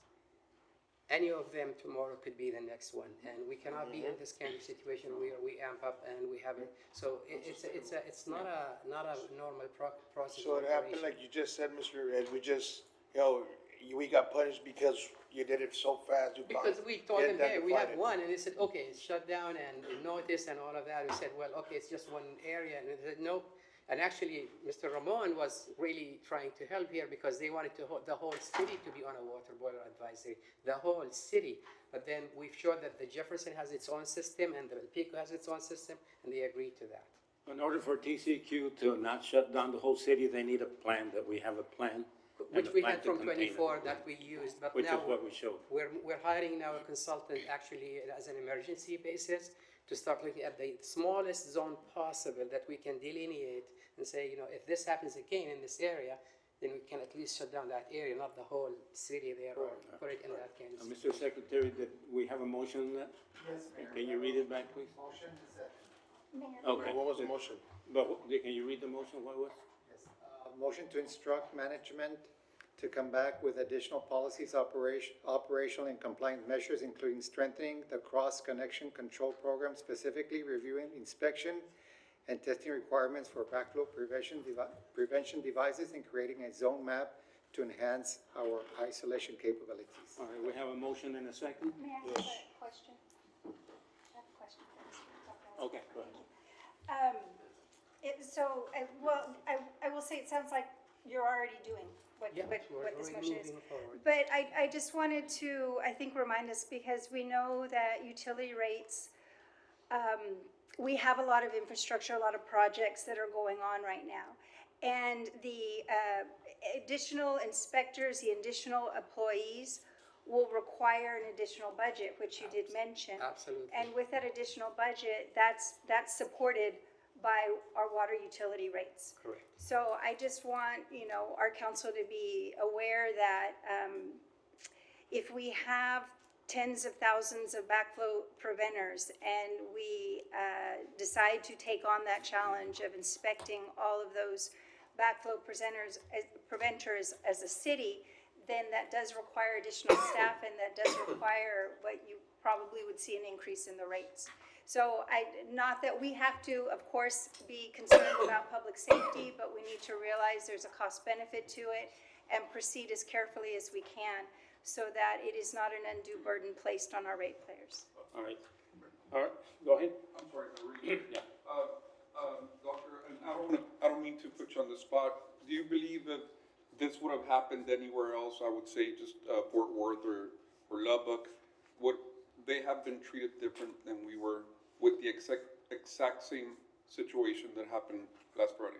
We did ask them directly, the senior officials in TCQ, are you treating us the same, or we're being penalized for other reasons?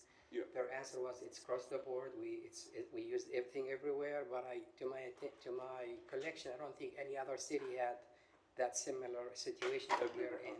So one option is that they have already succeeded ahead of us years ago to do localized hydraulic zones so they can actually do it quickly and TCQ approve that. That's the only reason I can think of, but I honestly can't answer you that. I don't know where they are and how they made that decision, but what I know for sure that we were heavily, treated on this one, with heavily handed. Because also our PCR tests were testing negative on Sunday, and we didn't give. We had lift it till 50, Monday. including the house that was triggered, the first one had negative. It's just the one earlier, the fast machine thing came as a TC, total coliform, not E. coli, total coliform from a spigot. It should be just something there. And that took us another day, despite my direct communication with TCQ, and said, this is clear as could any Exactly. city have. And they just said, you have So to. Mayor, if you get a chance to, you might want to sit with the TCEQ and the governor also to explain the situation as well. Yes, and I think the problem was that because of our history, they Yeah. went ahead and heavy-handed us, I think. Yes, go ahead. So just to kind of touch on the water situation, over the years, there've been different issues. Every water boil has had its different reason, and I remember we went through the nitrate conversion program because we had several water boils under that old system, that way we were doing things. We converted that away. We've had less recurring water boil notices. The problem is that the public doesn't feel safe and confident in the water supply. And as much as we explain to them that it's a backflow preventer or whatever the reason is, I remember in Mines Road 2 years ago, it was an illegally installed water purifier system that they had put the drain pipe into the sewer line and made an illegal connection. We never identified which company that was and how many other homes have those same illegal connections. And so really, it's just a matter of time before another problem comes in or another home experiences an issue. Maybe they have an illegally connected water purifier system in their home and they don't realize it. And at some point that does backflow into our system. And so it's not fair because it causes a lot of tension and stress for people that the water coming out of the faucet in their particular home may or may not be safe. And it's really a case-by-case basis. However, the fact that we don't have this backflow problem addressed is a big concern. And so if we're having price gouging, if we're having a shortage, our citizens have to deal with a shortage of doctors, they have to deal with a shortage of veterinarians, they have to deal with a shortage of electricians and plumbers and all these different professions. And so if there's a system that we can come up with, instead of hiring new people, we can maybe contract out to these entities for a set price, a reliable, fair price, and then figure out a way to coordinate this maintenance that's required, and then work it out for the end user, and not just for them, but for the integrity of the entire system citywide. And that way we can start to see these occurrences less and less. However, we did have an issue that has not been remedied to this day, which is the valve system. We didn't have a proper valve map. We still don't have, to my understanding, a properly laid out valve map. And we still haven't checked all the valves, which that would give us the ability to valve off specific locations within the system. So if that would be a solution to quickly, close off a certain section, then why don't we just update our valve maps and implement that valve testing ASAP so that we can get that going, and the next time we have a sample that is questionable, we can close off those valves and hopefully we won't have to go through this thing again. And also work towards getting some kind of program set up that makes it affordable and reliable for people, because we can make a motion for management to bring us back a plan, but we did it last time and now we're doing it again. And this is something that the public it's not acceptable for the public, because they want reliable, clean water. And whatever we need to do to provide that, I think that has to be our number one priority right now, because that's what the public wants. So, Councilor, I would like to say, and I agree with everything you mentioned, what you're talking about, the valves, the connection, this is called asset management. There's two ways you do it. You do it reactively after the fact when things are bad, and then you go try to fix, or proactively. No, we're doing it, I want to do it proactively. Exactly, and that's where you identify them, you map them, and you have a line every year going to change those and that, and that's the normally, like pipe bursting, now it's called proactive rather than reactive. Right. As much as we can. But again, I think what we're conscious of is we're picking our priorities. This is becoming an expensive exercise. An asset management assessment with probably in the millions of dollars to go through the whole city systems, valves, not just the valve. There's a lot of pressure booster stations, a lot of that, which is the right thing to do.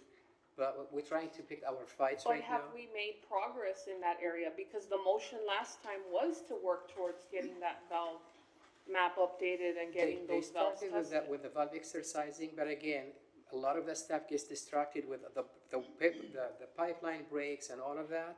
So I want to explain to everyone here. So the city has, and I appreciate the mayor comment about that this council is invested, but there is a lot of old aging stuff that some of the staff don't even know that exists.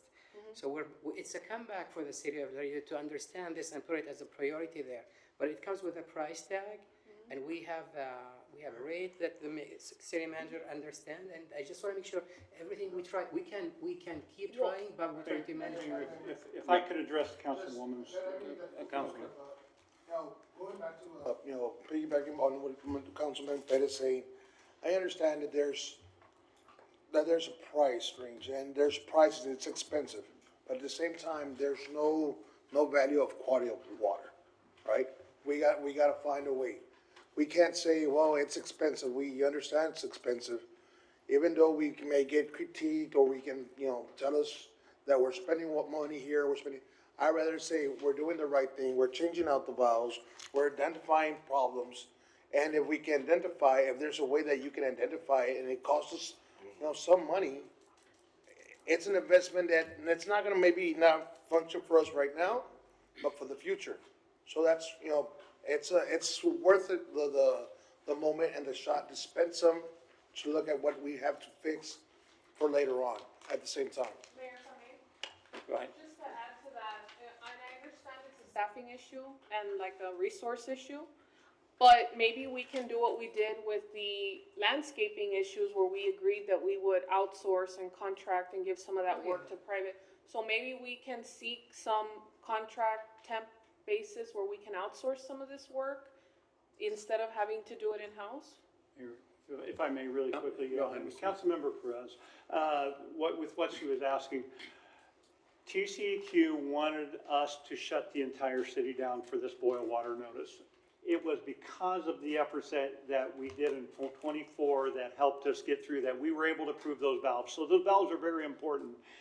Now, I would challenge Dr. Alzabet as well, too. As it comes to the responsibility of our system, we are obligated to make our system work, which means that we should have a valve exercising program. We should have all of that stuff in place in our standards and meeting our standards. I have a hard time, I think you do as well too, saying, well, we don't have enough people or we don't have enough resources. That's our job to come back and tell you that as well too. We're committed to making sure that this utility actually operates the way it is supposed to. And I think what we were really happy with our crews, with how they behaved through this thing, but it was that work that started with this conversation with this council from 24 forward. We're not going to make the same mistakes the same way. And you had mentioned it even all the way back, 5 years back, when we had the worst boil water notice that the city had, it was all plant driven. We spent $69 million on our plants at that point in time to bring them up. But what we failed to do was to keep working on our infrastructure in the field. And I think that is the thing that's different. And so Dr. Alzabet and that entire utility team, we're maintaining the plants, and we're going to maintain everything in the distribution system as well too. But we still have a little bit of steps to do, and I think that's where everything that we talked about from 24 still holds true today, that we have more work to do, because I don't know, as a recovering utility operator myself, we have an obligation to run the entire facility the right way, and I know both of us are committed to do that. Yeah. I'll yield to Ms. Pettis. Go ahead. Instead of seeking in the private sector, is there a way to work with Laredo College and maybe the county and get some kind of interlocal agreement, or maybe even a state entity, that we can get some bodies over here to kind of do all of this in an expedited manner? The technology, the people who do this business are available in the whole Texas area. There's tons of companies who do asset management. This is very well established. All what we need to do is hire them, pay them, assess the situation, and start replacing and exercising. Well, I think we need to see what that's going to cost. Yes, go ahead. My question, I know right now we're saying it's very expensive, The sample stations at first are saying it's gonna cost us a pretty penny, but turn around 6 hours, 50 more, but that was out of your hands. Now my suggestion is just asking, is there a way, instead of just identifying the whole valves, start identifying by sectors? I think that's. Say this sector, this sector, this sector, and there's in the main breaks, well, we can cut off from here, and this will not affect this way, because these two valves will allow to flow, Mr. to Rene, continue all the the other. answer is, as we speak today, the contract is being drafted to work out that with an engineering expert to do the hydraulic zoning. Yeah. So at least within a month or two, we will have this, then we can submit it to TCEQ there to say, Well, this is our new kind of system. So this is already being established, and we're retaining someone to do the job. Yeah, So it's that's just, moving. seeing, That's that low-hanging instead of fruits. flowing, just having two, it's the Pico going and the Jefferson, Small. have multiple, master, or like, I don't know how do you say it, you're right. in Spanish, pero That's paso de exactly- llaves, zone areas. Yes, Paso de the answer llave, is yes. paso de llave y se cierran, right? The answer So that's is what I'm yes. trying to figure out, like, hey, we can post here, but this area is gonna be, we're gonna be checking on it, but it's a water boil notice for this area only. The answer is yes. And this is 100%. part of the motion that we have to create programs, review inspection That's 12,000, requirements, 15,000. backflow devices, all of that is in the motion. Which we have the motion in the second already, right? Yes. All right, call for the question. All in favor? Opposed? Motion passes. I'd like to go to item number. Thank you, guys. Yeah, thank you. Number 55. Discussion with possible action on the feasibility of developing RV parking and related infrastructure at the Buena Vista Sport Complex, supporting large athletic tournaments, serving as an economic development tool, and mitigating possible lodging constraints associated with limited hotel capacity and any matters related thereto. Now, the reason for this item is because the Buena Vista Sports Complex continues to exceed expectations and demonstrate tremendous potential as a regional destination for youth and amateur sports tourism. At the tournaments hosted at Buena Vista, as they continue to grow in size and reputation, we must begin planning for secondary impacts that come with success. And whether those challenges are hotels and lodging capacity. During major tournaments, hundreds of athletes, coaches, officials, and family members travel with recreational vehicles, and many actively seek RV accommodations near tournament venues. If Buena Vista continues on its current trajectory, which from the numbers that we're seeing now, the demand generated by these events could eventually outpace availability of hotel inventory, particularly in South Laredo. And rather than viewing this as a limitation, I believe we should view it as an opportunity to institute some short-term solutions, and these would be one of them. Go ahead, please. Good evening, Mayor and Council. We have looked into this item on the agenda, and we do Name have for the some record, information please. for you. Yes, name for I'm the record. sorry, Anita Stanley, Assistant Director, Parks and Recreation. All right. Mayor, council members, Greg Lesage, the superintendent for Buena Vista. So currently, as far as RV parking, Lake Casablanca International State Park offers 64 spots. It's located 6.5 miles from Buena Vista. It's about 20 minutes away. The CVG projects about 26 hotels that are adequate, kind of good use for the families and everything that are coming to our complex. So that's about 3,053 rooms. Right now, we're averaging about 120 to 150 families that are coming from out of town per weekend. In South Texas, right now, Old Settlers, They have a RV park at Old Settlers Park. It's not, if you guys know, Old Settlers is huge. So it's not right next to the baseball complex, but they do have an RV park on site. Eagle Pass has 2 RV parks within 10 minutes, or I'm sorry, 10 miles of the complex. Portland Sports Complex has 2 parks within 10 miles of the complex. So we don't have 2, but we do have one that's within 6.5 miles of Buena Vista. And we got some kind of estimate, preliminary numbers of what about it would cost to get things going, to have an RV park on site. For parking only sites, it really, for the total startup cost, would be anywhere, depending on the size and what kind of spots we want, 1.8 to 3.4 million to get it started. That would be $10,000 to $24,000 per space. With all hookups, that'd be $30,000 to $70,000 per space. With the planning being between 2 and 2.7 million to have 50 spaces on site.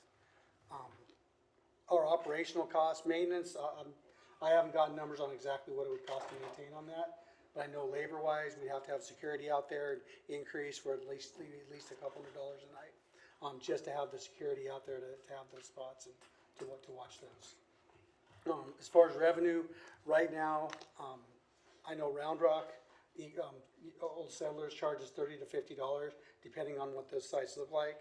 So I'm assuming that's what we can probably get based on, the same type of events in that same facility. Mayor, if I may? Yes, go ahead. Mr. Lesage, kind of odd question, but what's the largest tournament that we've held there so far, and how many people have showed up there? Do you have that by chance? Overnight, it's been around 50 teams, 30 to 50 teams that are those 2-day events. We're having a lot of the 1-day events. We had 130 teams on site this weekend. But, we had a Forza soccer game, we had a flag football tournament that had 90 plus teams.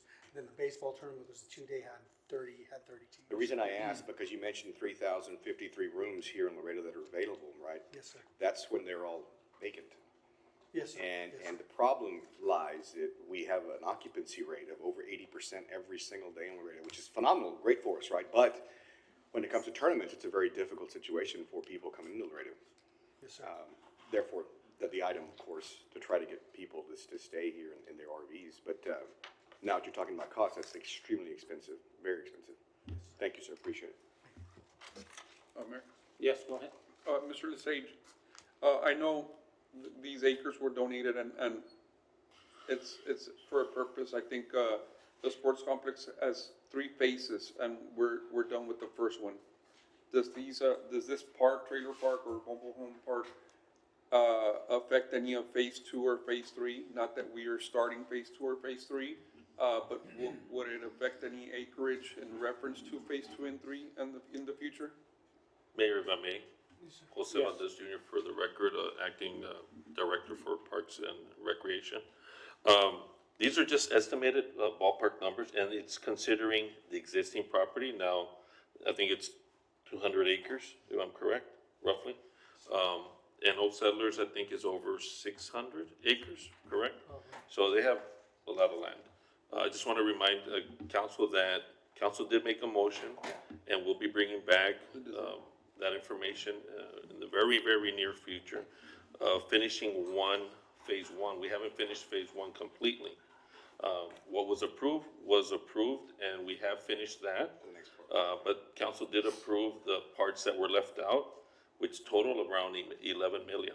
And so that's going to be coming back to council to amend the contracts for the architects and for the construction company, so that they can finish that, and that'll be totally phase 1. And so, we can look at this.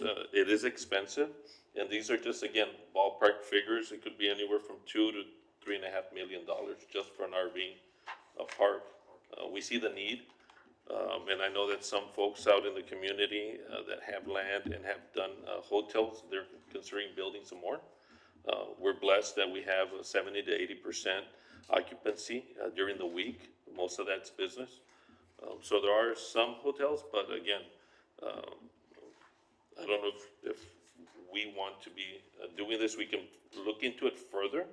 But I think Mayor Pro Tem just mentioned right now that if this property was just meant to do for the sports complex, then we need to look Mr. for other Muller, locations. do we have a time frame when you expect these hotels to be built around there? Because I know the developers and people around there have already looked at the land, but do we have an idea how much longer it's going to be by the time they start construction and then, of course, completion? Good evening, Eileen Ramos, Convention of Visitors Bureau. There's different projects. There's some that are almost complete on the area of San Isidro. I know the Whataburger's ready. I know that. The Whataburger is ready. Yeah.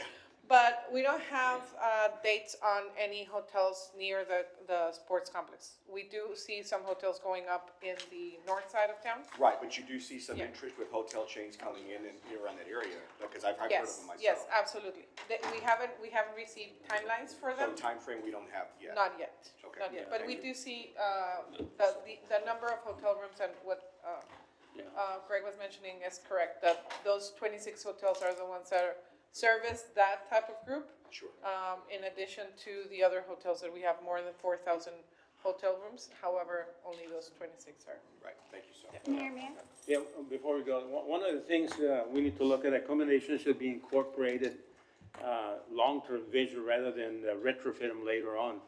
And I understand Webb County has begun exploring similar situations in their facilities that demonstrate there's a regional demand for this type of amenity.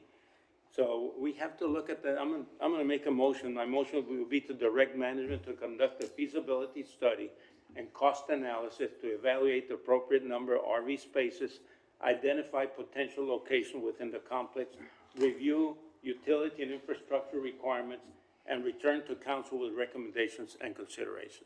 That would be my motion. I'll second. Second. The reason I support this, item is because you guys are still the experts. Everything still has to come back with that motion and to analyze everything, right?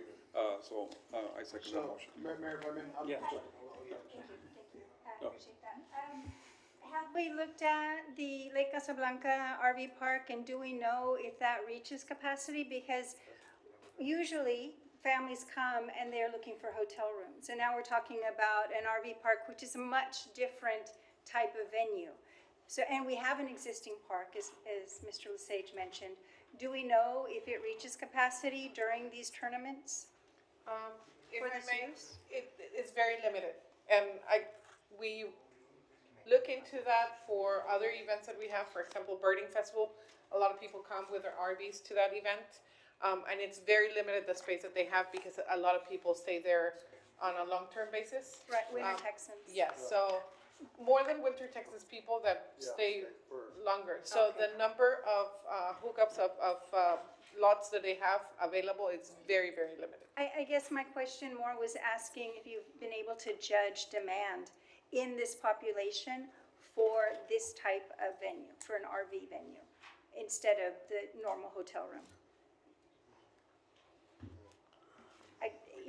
You do have ongoing services. I think it would be simple to take a survey, an informal survey there Mayor. at the park. Yes, to and Mayor, gauge if I may, interest. and I think we haven't officially tracked it, but I think moving forward, we will ask the tournament organizers how many folks come in with RVs, just to get an idea of the need. We'll do the feasibility study that, if it passes right now. We don't have an issue with that, but I think that we can put as part of our survey of when we talk to the organizers, that would be a good question. That way we can see the need, and we'll bring that information back to you all. Thank you. Mayor, if I may. Yeah. Quick question, it's just, I don't know if it's possible, the parks. There are a couple of parks out there, our park, the parks that the city, belongs to the city. Is there any way that we could, do some hookups on those parks? And, maybe charge them overnight? I got a Parque España, which is a great, right now, it's a great field. You can park there, just drop off your RV. Buena Vista is not that far. There's a lot of space for RV parkings for people to stay overnight, for the families to enjoy those, the Buena Vista, right? And go back to the parks that we have local, and put them to use at the same time. But if it's possible, and it's good that we're gonna do that study and see if it's something that people are asking for. But let's see if we can use those parks that we just have there, and, see if we can do some. Mayor, we can make that as part of our study.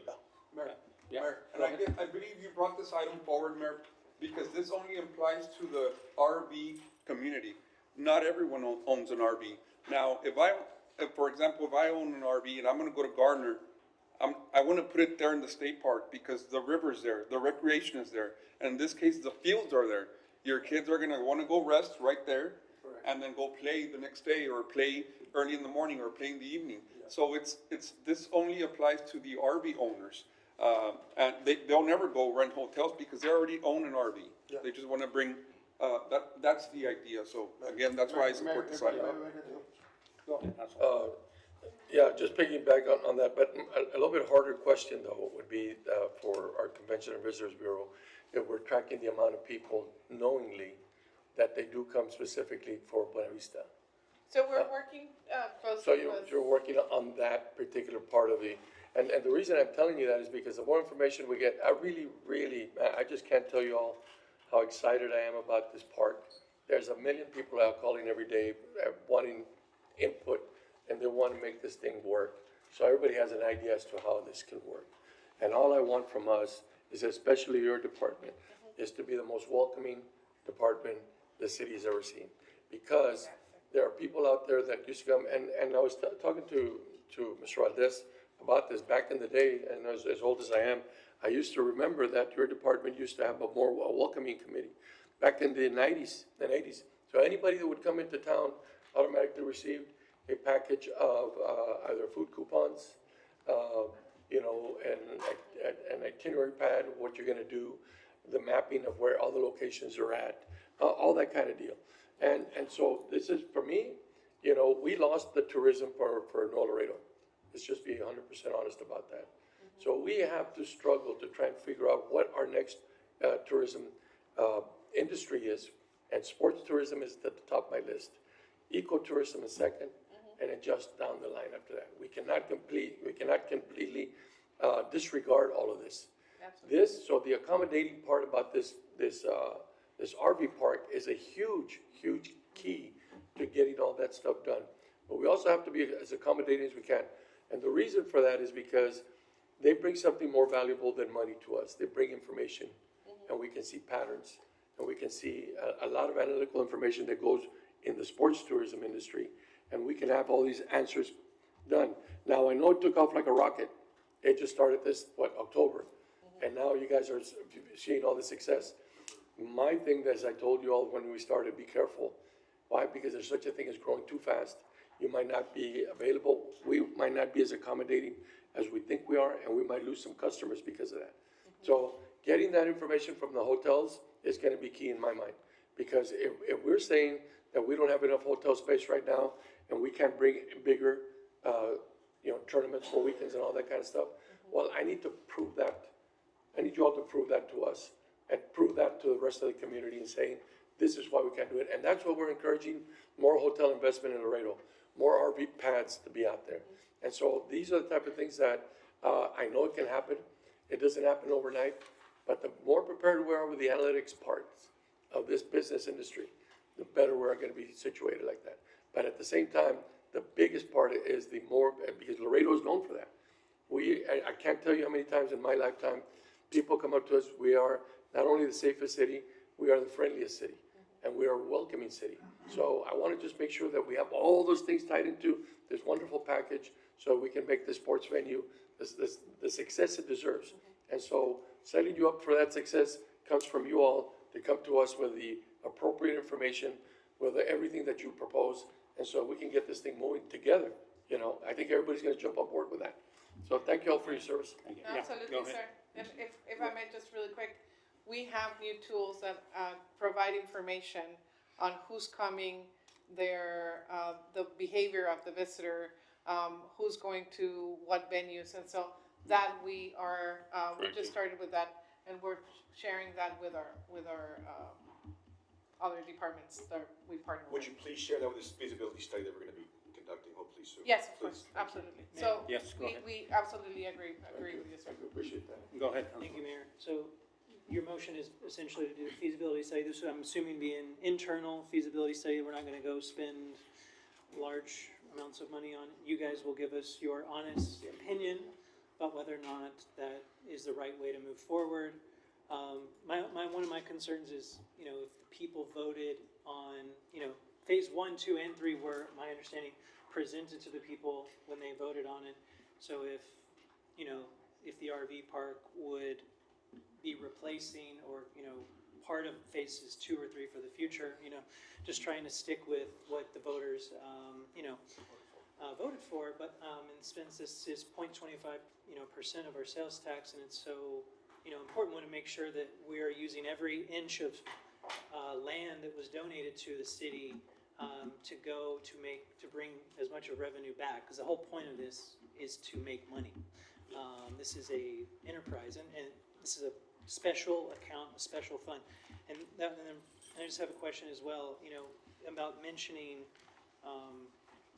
how we've been getting a lot of single day, you know, reservations. For me, that implies so far it's mostly people local, you know, leagues, you know, coming in.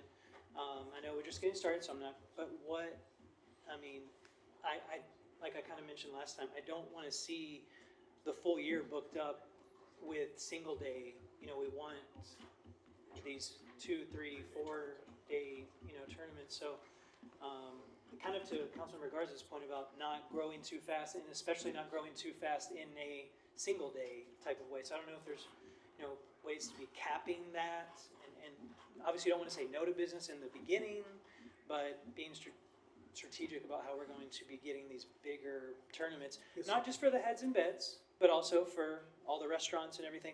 Because for me, I mean, 80% is great, but I want 100% every day, you know?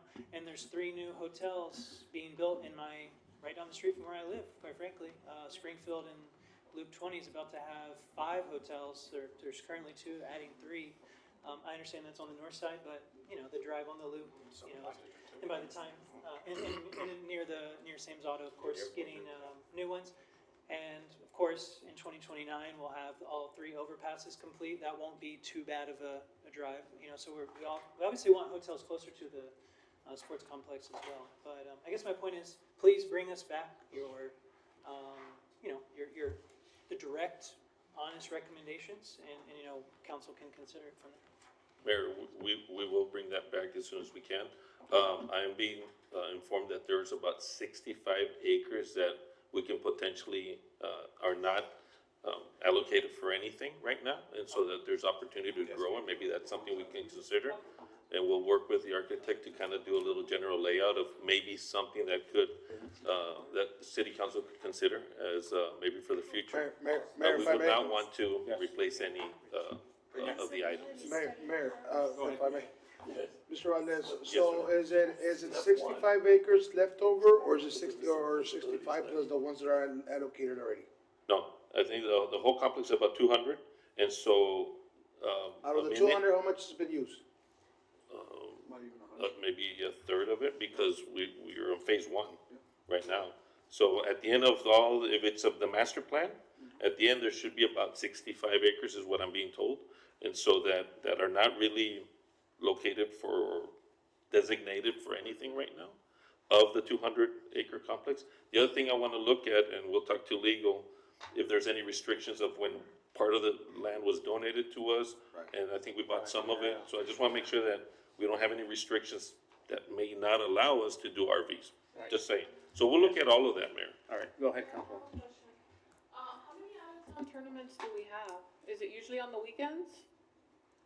Like, how many of these, how much tourism is generated from this? Because we start providing the RV service, which I do think is a good idea. We are gonna sacrifice hotel motel tax revenue. And so how many you said, what's the percentage of one-day tournaments versus, and how many of those people come in from out of town? So the majority of the weekend tournaments are 2-day tournaments. But because a lot of times, like the soccer tournaments, the flag football tournaments, especially right now, those are 1-day events. We'll have maybe 1 or 2 weekends a month that we do have multiple 1-day events on the baseball pods. We are moving, I feel, more in the direction where there are more and more 2-day events as those tournaments grow. But are those local teams that have rented the complex to use for local teams, or are they out-of-town teams? There's a mix. So we've had around just about a little over 1,400 total teams on site, and a little over 200 have been out-of-town teams. 200 in how, in 6 months? No, in 3 months. 3 months? Yes, And do we have, is there an interest, are they bringing RVs when they come down, or are they just, it's not, or is there enough hotel space for them? I haven't seen at this point, I haven't been approached, or I haven't seen the demand for that. It may be there and I'm not aware. But to this point, I haven't been approached by directors and organizers that there's a demand. It would be interesting to see the data. I just think that it will cost us a little bit in the hotel motel. But Mayor, if I may, I think it's a good opportunity to look, like you said, we don't wanna do all the time the one-day events, because at the end of the day, we're trying to do the bigger events, and we are working, I just wanna let council know, we are working, on some things, that hopefully will bear some fruit for major, tournaments that are coming. No one's aware yet, but we're working on that. And, but so we wanna pace ourselves, but we do need to pay the rent, like we say, right? And so we are right now renting it, because we have to pay, you know, our bonds. But these are opportunities, again, maybe right now we don't need the RV, but we can plan for it so that we're ready once it explodes, we already have it there, right? And so we can look at that, and definitely we'll bring that back to you all. Mayor, so I'm gonna ask a final question, if I may. I know since we came in office, and this is pre-sports complex, we've been shadowing, going and mirroring, Round Rock. Do we know if there's an RV park in Round Rock? Cause there's many hotels around it. Is there an RV park? Yes, That's the Old one that, Settlers Park, Mr. Lesage, That says a lot. yeah. All right. Call for the question. All in favor? Aye. Opposed? Motion passes. Thank you. Thank you. Mayor, since Parks is already up there, should we bring up item 19, or we have to wait for the final reading of ordinances? Yeah. Motion to approve number 19. Motion, second? Oh, Motion? Mayor, just had a question about. Second. Second for discussion. All right, go ahead. Yeah, since Parks is there, yeah. Just the fees, and if you can just, I know I asked about it last time, but specifically, you know, some of these, we already talked about, you explained last time the custom fencing and how that's only if, you know, if it's outside of standard accommodations, like for Border Olympics and whatnot, so they would not be charged. But for example, water in dugouts, $450 for water in dugouts. Can you kind of explain where the thought came with that? Oh, yes, sir. Yeah. So at these type of tournaments, the type of events we host, it's not the norm to provide water in the dugouts. There's a lot of reasons for that. You know, there's expense in doing that. There's sanitation and questions in doing that. There's a lot of reasons. Generally, facilities don't do that. I've asked around, I've talked to a lot of different organizers and tournament directors, and that's not, anywhere they go, that's not the norm. There's a motion and a second. All in favor? Aye. Aye. Any opposed? Motion carries. Okay. Mayor, if I may? Sure. Motion to approve appointment to commissions, boards, and committees with the amendment of number 9 to read as follows. Appointment by Councilmember Dr. Tyler King and Dr. Maria Garcia to the Municipal Hospital Ad Hoc Committee. First and a second, all in favor? Aye. Any opposed? Motion carries. Mayor Pro Tem, I have a question about the Municipal Hospital Ad Hoc Committee. Sure. Thank you. Mr. Maldonado, I know. Motion to bring it, a motion to bring it back. Do I have a second? Oh, Motion and a second to bring it back. All in favor? Aye. Any opposed? Motion carries, brought back. Thank you. I appreciate that. I'm sorry about the order. I just had a question. Do these appointments, must they be council member directed? Or is there the ability for the committee to agree to host some interested community members? There, on the website, we have appointments by each council member and 2 by the mayor. I did review the motion back in 2020, October 19, 2020, when this committee was created, and the motion indicated for the Municipal Hospital Ad Hoc Committee to include stakeholders, the county, the state, which is the Health and Human Services, the city Health Authority, Health Director, 2 council members, some management and physicians, to include private hospitals, Gateway Community, major clinics, and for each, two council members to appoint a physician, and for the mayor to appoint his own, for a total of 5 physicians. That was a motion, and that's what was approved back in 2020. Okay, then, I guess the next question is for management. If there are stakeholders and if there are people who fit the description as it was originally written, could they be invited to become members of this committee, and who would extend that invitation so that they could? And I'll just be upfront, there are people from the UT Education and Research Center, I very qualified, and then also Gateway Community Health. Is there a way for them to have an invitation extended to them, or does it need to follow the council member appointment process? It's just my question. Mr. Neve, if you want, maybe I'll jump in. I'm a glutton for I'm trying to punishment. be as clear as I can. I'm a glutton for punishment, sorry.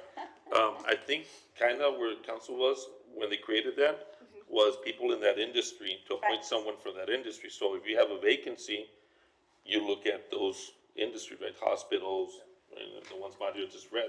So I assume if there's a vacancy, someone that wants to be on it within those categories would ask. All right, no, Because- that is my question. Does it need to be a council member directed appointment, or is there the ability for the committee to Mayor. invite these stakeholders? Sure, yeah, go. If I could as well too, this is not written to follow the council appointment position. If you read through this, each 2 council members appoint 1 physician. And so that's the way this motion was written. So this doesn't follow the normal format for a regular standing committee. This follows the ad hoc committee that it has I think it is because it's more focused on who's supposed to be on there. Right. I think that's what it appears like, but it looks like it's the way the motion is. It's a little messy because it talks about all these entities being able to participate to some level. It's a council dream. Sure. Yeah, so, bringing this committee back up at the last council meeting, there's been a lot of interest. Like, I've never seen a committee with this much interest from this many text messages, people asking to serve on the committee, and it sounds like, this was a previous council that obviously created this committee during COVID. We're trying to now use it as a way for recruiting more physicians to the community. So I believe, Dr. Chamberlain as health directors, first in line is directing and working with this committee. So I would just ask that if Dr. Chamberlain has down the road, any suggestions, and I know you already sent out an email to council this week, so thank you. To any of us, if you notice some gaps or if you notice some recommendations, or you know what, guess what? We can change what they motioned in 2020, right? So we don't have to be bound to that. If we find that there's some people that really want to serve and are not currently on, we need to add a position or 2. We don't want significant stakeholders in this community feeling like they're getting left out. So any major players, obviously, hopefully the council will appoint them, but if there's some people that are left out that, especially you, Dr. Chamberlain, feel we need to add, please just let us know so we can make the ordinance change, and motion change to get those correct people at this table. Because like I said, there's been a lot of interest in this committee, which is exciting, a way to bring people from city government, county government, LEDC, chamber, both major hospitals, any other hospitals, clinics, everybody together, so we're all on the same page. Thank you, Councilmember King. If I may? Sure. And the listing that we found on the website, the appointees, each council member appointed 1, and the mayor appointed 2 members. Well, we're following yours. I mean, that's the list that's the list that's on the there. website, yes. Yeah. Sure. People on this committee. Should we propose a motion? I guess, Dr. King, I'll ask for your advice since you're the one who proposed this to be brought up, so that the public health director has the ability to bring forward his own recommendations for council approval, so that we can have a broader spectrum of people who could sit at this committee. And I do believe Dr. Chamberlain would be that filter to identify those stakeholders that he feels should be at the table. Mayor, point of order. This is not an action item other than appointment. There's no discussion and action, so, That's right, I Joaquin. mean, if that's the intent, we need to bring it back as an action item on the next Well, thank council you. meeting. Thank you for that. I think all discussion has been finalized in regards to item number 9. So motion to move forward. Motion to approve. Motion to approve and a second. All in favor?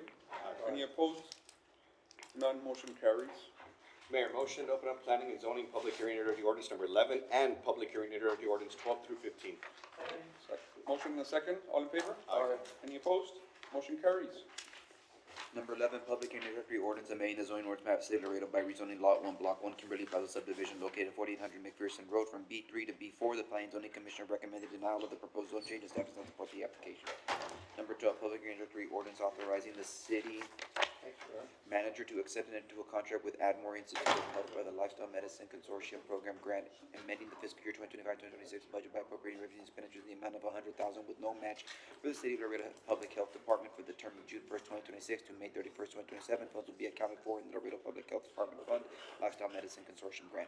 Number 13, public hearing introductory ordinance of the City Council of the City of Laredo authorizing the closing, vacating, and abandoning a 4460 square foot section of cul-de-sac out of Arthur Miller Court right of way as depicted in the attached survey, providing for the reversion of said property to the original owners, D&J Alexander Investments, reserving the perpetual utility easement to the City of Laredo, providing for an effective date. Number 14, public hearing introductory ordinance, City of Laredo, Texas, amending ordinance 2024-0110 of the City of Laredo to authorize a penalty repeat U-turn offenders, allow them to cross and charge the following authorizing to increase the insufficient fund fee of $500 to the first U-turn offense plus per axle toll of $1,000 for the second U-turn offense plus per axle toll fee of $2,000 for the third U-turn offense plus per axle crossing fee of the southbound commercial vehicle that arrive at the toll booth with insufficient funds in the automatic vehicle identification account and the AVI account has more than 3 insufficient fund U-turns. The account will be suspended and charged a reactivation fee of $200. The company must leave a credit card on file and schedule automatic replenishment of funds as further described in Exhibit A and hereby repealing all conflicting sections of the ordinance is currently in effect. Number 15, public hearing allowing interested persons to comment on the 2026-2027 one-year action plan with identified in the project proposed to the fund of the U.S. Department of Housing and Urban Development. City anticipates receiving $2,863,269 and 52nd action year community development block grant funds and $966,207.62 through the Home Investment Partnership Program and $251,324 through the Emergency Solutions Grant, in addition to $80,000 is anticipated to be received in the Housing Rehabilitation Revolving Loan Fund of $100,000 in program income to fund the Section 108 loan repayment and $125 in home program income. The following projects are proposed: 52nd AY Community Development Block Grant, Community Development Administration $572,650, 2 Housing Rehabilitation Administration $390,619. 3 Housing Rehabilitation Loan Program $800,000. 4 Public Service Homeless Service $400,000. Section 108 Loan Repayment $400,000. Rental Rehab Program $400,000. Total $2,963,269 revolving loan. Number 7, Housing Rehabilitation Revolving Loan Administration $7,000. Housing Rehabilitation Revolving Loan Program $73,000. Total $80,000. Home Investment Partnership Grant Home Program Administration $96,207. 62 cents. Number 10, down payment assistance program, $180,000. Tenant-based rental assistance, $415,000. Community housing development program, $350,000. Homeowner reconstruction program, $125,000. Home affordable rental housing program, $150,000 for a total of $1,116,207.62. Emergency Solutions Grant ESG Program Administration, $18,840. Emergency Shelter Operations, $80,000. Emergency Shelter Essential Services, $30,000. Street Outreach, $30,000. Rapid Rehousing, $46,000. Homelessness Prevention, $40,034. Homeless Management Information System, $6,450 for a total of $251,324. All right, so items have been read to the record. Number 11. I think that was moved to table. Yeah. I moved to table that item. Motion and second to table, all in favor? Aye. Any opposed? Motion carries.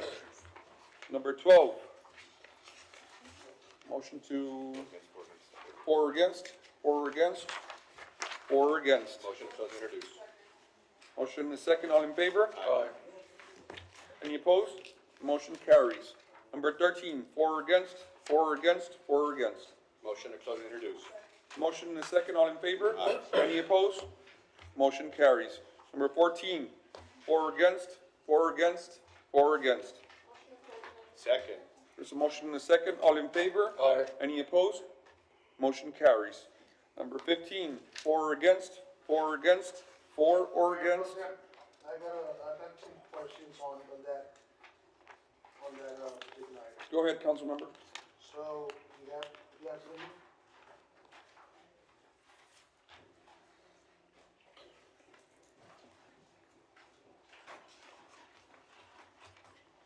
Good evening, Mayor and City Council. Marcela Cervantes, Assistant Director for Community Development. Thank you, ma'am. Yes. So the house rehabilitation loan program, it says 800,000. How do we determine how much is given to, per applicant?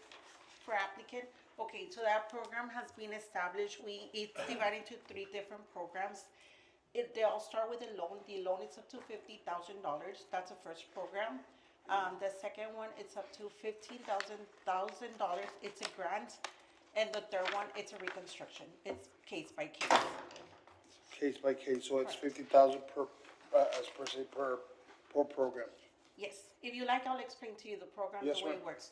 Perfect, so it's for low-income individuals, there is a waiting list. Once you're next on the waiting list, they evaluate based on your eligibility, they go and do an assessment. All applications start through the loan process up to $50,000.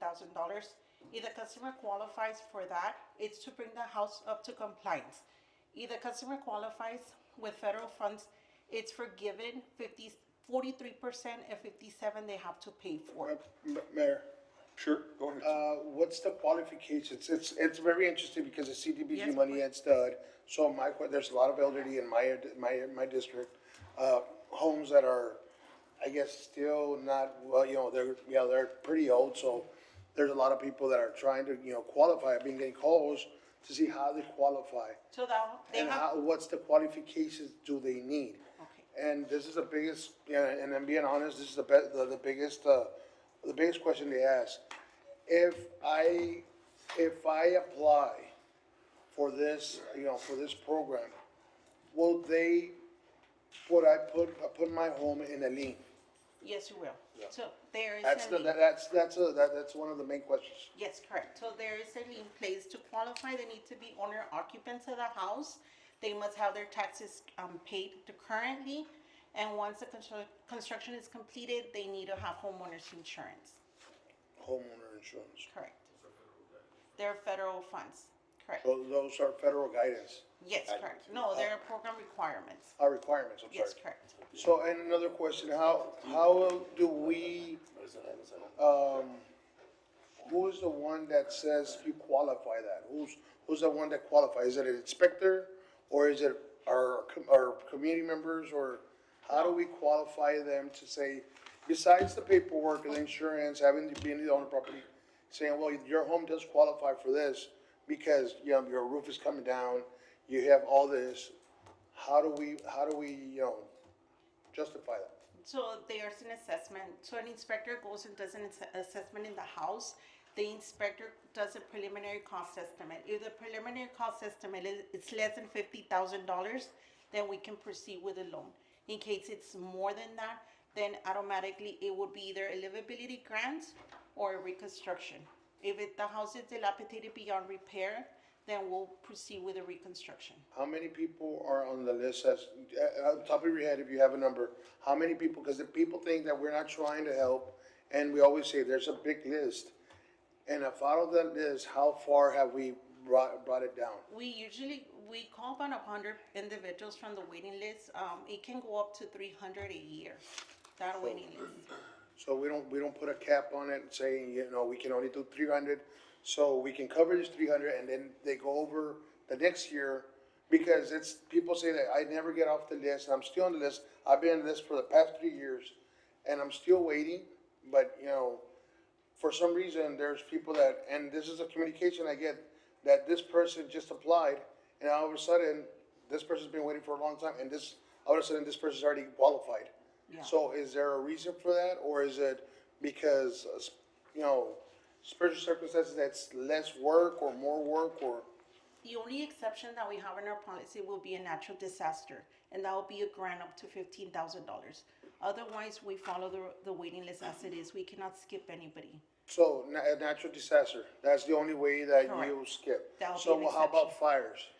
Fires, no, not necessarily. We have another program through the whole program that we're able to assist. The Why waiting list is does it qualify for fires if it's, they're losing, let's say some of them don't lose their whole, the home there, they lose maybe just the roof or it's a side of the wall, side of the house? At this time, our policy is not written like that. It's written the way that we must follow the waiting list. Oh, okay, so, We have other programs in order to subsidize for that. okay, Councilmember, if I may, Mayor Pro Tem? If someone's saying that they've been skipped or whatever, I mean, we can always look at that. So Yeah. if you have a name, please let us know, we'll look into that. yeah, because, Because they're not supposed to. Yeah, I've been getting calls, like, so I'm not saying very recently, I've had calls before saying, hey, and that's why I don't, really get into that because it's like, I really don't know where to direct them. Now I know. Yes. And something that we're trying to help, because people do ask, hey, I wanna get in the program.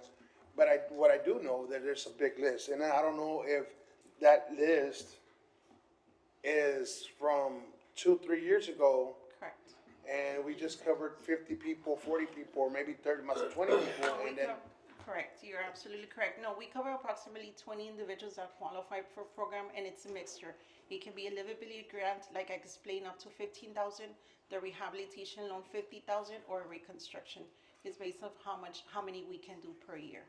And in regards to the waiting list, we're very strict. We keep all our notes. Nobody ever gets deleted. So even if an individual says that we put them in the waiting list, we can go back and see the notes when we actually gave them a call and how many times we try to contact them. We also send them letters for denial in case they don't qualify. So we have everything so we on do file. all the extras, so. Yes, correct. So let them know that we didn't qualify, okay. Yes. Another question I do have, and it's on number 10 you have here. I know that the city helps for, the down payment assistance program, it's up to 180,000. So how does that program work and how does the application apply?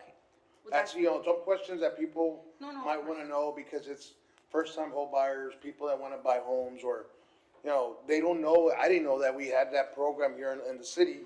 So it's good that, CDBG can help with that and we can, help our economy, grow, so. So that program that you're talking about, it's through our home program.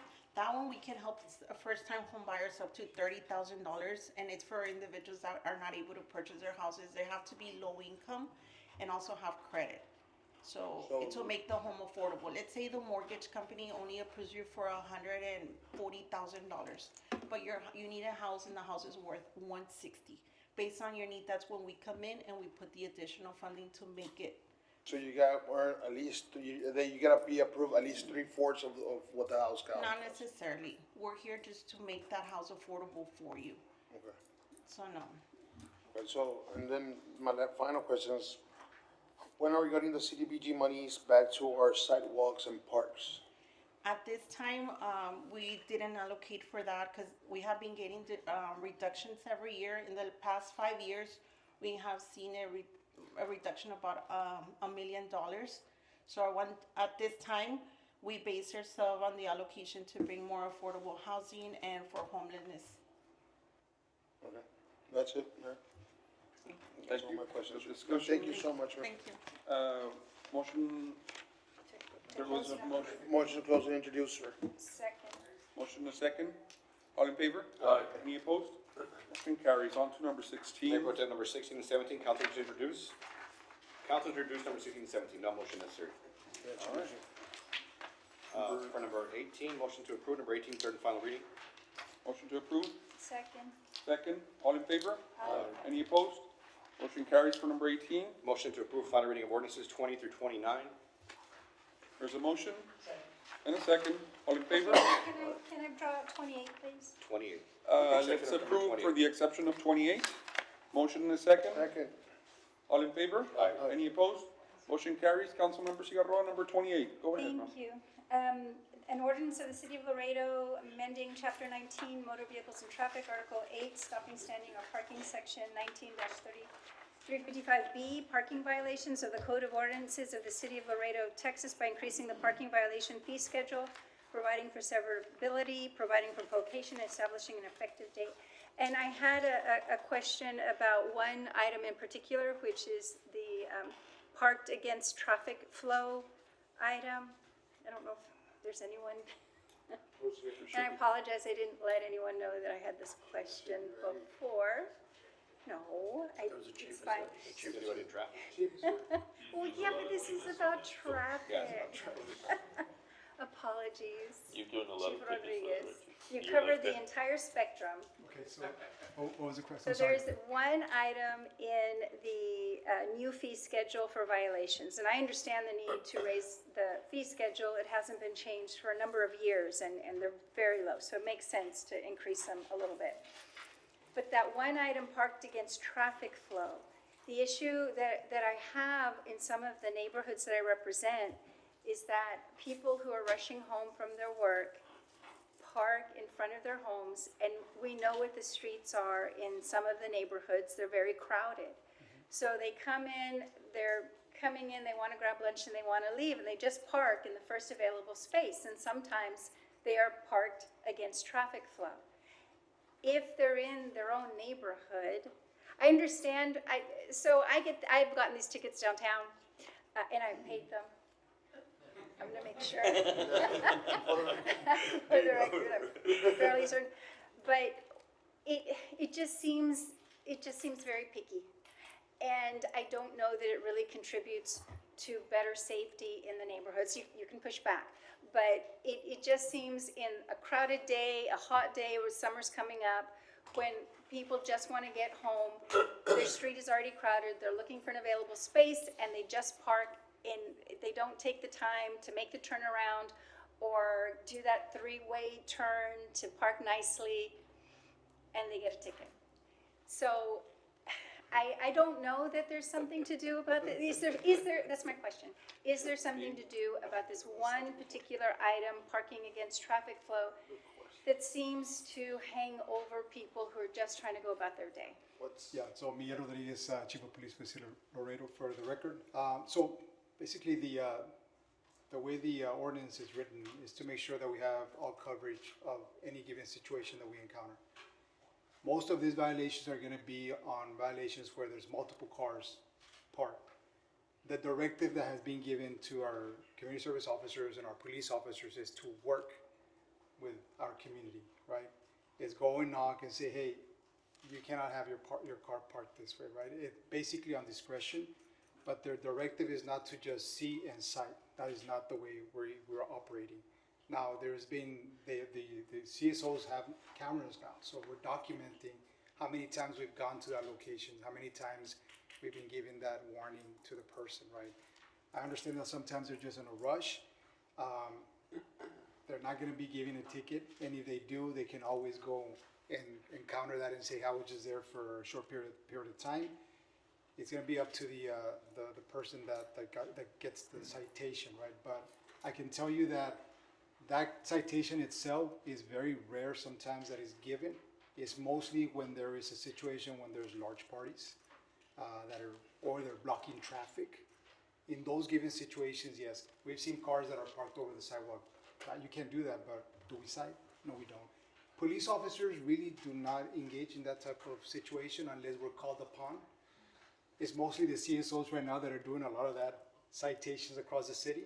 But I can tell you that we do need it because sometimes there is a need to tell somebody, hey, you cannot be parking your car facing traffic, because sometimes it creates a public safety issue where somebody's driving and either they cannot go through, or at the same time they don't see those red lights from the back.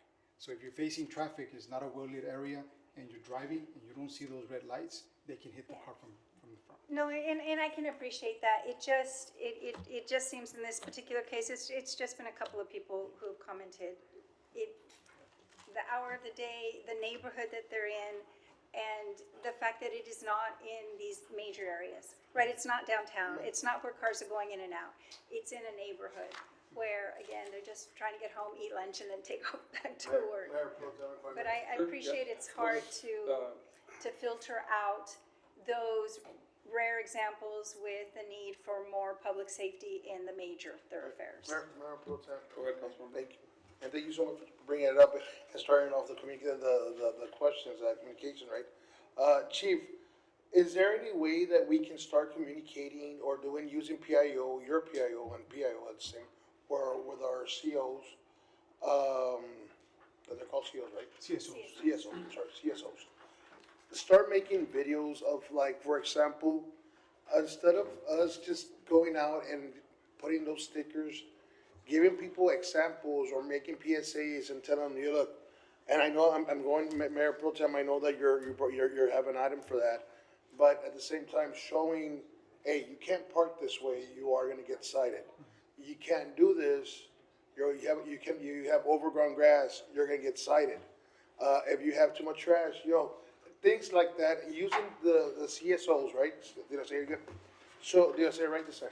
So, using them and say, this is what's gonna happen, you are gonna, educating our public, saying, hey, you are gonna get cited, this is the way we should, maintain our streets and maintain our yards and stuff. I know we have a lot of rain right now, I know we're getting calls and stuff, but then also about the park cars, graduation parties, you got, end of the year parties, gatherings, and whatever, but at the same time, just educating those people, letting them know, hey, the way you park, it's not the right way. The way, I didn't know, and that was the question, I was like, why is it that it's wrong to park that way? You explained it, it's an explanation, it makes sense, so, thank you. Mayor Pro Tem, Sure. Chief, if I may, I'm sorry. Yeah, back in the day, we used to do Motor Squad Mondays. I used to do them. So I know that social media, we would really get great hits when it came to certain things like that. And it's all about education, educating the public on what we're going to be enforcing or not enforcing. Although it's an ordinance, people should know this has been in place for a long, long time. But I think it's just maybe reminding them about it every so often. That Motor Squad Mondays, they got thousands of likes, thousands of responses to it. I think maybe we can bring that back. Just get a valiant guy to get out there and just say what they got to say and then go from there. Absolutely. Yeah, thank you, Chief. Appreciate that. Absolutely, and I think, we just did a video for the whole, texting or being on the phone, right? And I think it got a lot of likes and Right, a lot of stuff, right? And so, There was. Wasn't that loud? I'm not ancient yet, so I'm not that old. but I will say this, that we've been communicating with Mr. Neb here, we doing a small reorganization as to how we're, promoting this, putting this public awareness out there, right, and public education out there for a lot of the stuff that we absorb, especially when it comes to code enforcement. We just talked about it this morning with the man saying, hey, what is the gaps? Like, what are the gaps that we're seeing? Because it's not that we're getting complaints, it's just that the guys are doing their job.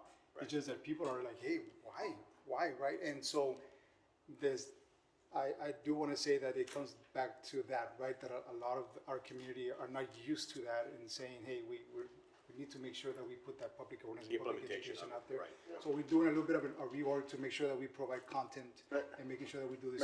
Mayor, if I know, and just to finish it up, I don't want to continue with this, so we can, approve and go, right? But yes, the thing is, it's one of the main things that I get asked, because sometimes there are parked over, on top of the sidewalk, but let's say we just set up a new sidewalk, and it's like, hey, why am I getting a citation if I already, I've always parked here. I've always been parked here, I've always, but now you guys put the sidewalk, now you want to give me a citation. Well, you should have never parked there at first, right? But they don't know, especially the older generation that don't really know that that they should have never done that. So if we can educate and let them know, hey, this is not the right way, and just give them a citation saying, here's a citation, go pay. They're gonna go and say, hey, well, why you give me a citation, right? I always park there. But if you go and educate them, say, sir, I understand that you always park there, and you've been here for the longest time, but you understand that this is right now, that's not a no go. You can't do it. Yeah, and I go back to the same thing, right? Look at the used auto car sales, right? And I'll bring it in right now. Pasadena, Texas is the same size as our city. They have an ordinance specifically how to go about putting a used car auto lot out there, right? We don't have anything. We go by UDN or by the Texas Department of Motor Vehicle Regulations. And so those things, we don't have that ordinance. And we have to create that ordinance because a city our size must have something like that. We don't have that. The other one is the noise ordinance. We were coming here and saying we have to revamp it. We have a very strong noise ordinance. It's just the fees have never been updated. So all we're coming back with a noise ordinance when we come back next meeting is just the fee as to how much you're gonna pay for a ticket. So there's a lot of things that we need to work on, so, you know, we're getting it done. Thank you, Chief, appreciate that. Okay, so for motion to approve, 28, motion and a second, all in favor? Aye. Any opposed? Motion carries. Moving on to the consent agenda. Mayor, motion to approve the consent agenda 30 through 52. Second. Motion and a second. All in favor? Aye. Any opposed? Motion carries. So now moving on to executive session. Motion to go to executive session, number 54. Pursuant to Texas Government Code Sections 551.071, 551.072, to consult with legal counsel and deliberate the purchase, acquisition, lease, and negotiation of water rights, water supply interest, and related real property interest for a secondary municipal water source. Thank you, Councilmember. There's a motion and a second. All in favor? Aye. Any opposed? Motion carries. Off to executive session, 8:24.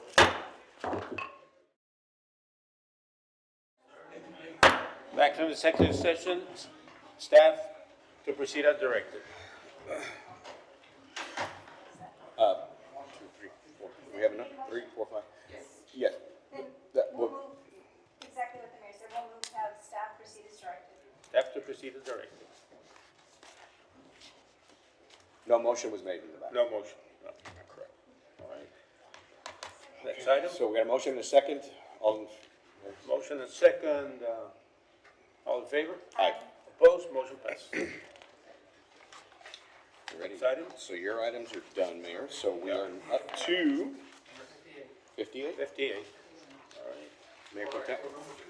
Yeah, go ahead. Discussion with possible action regarding the current status and process for city forest cleanups of vacant lots and abandoned properties.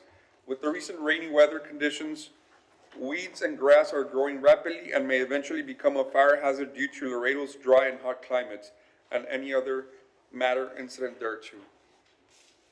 With that being said, Mayor, I just want to know the current process there is.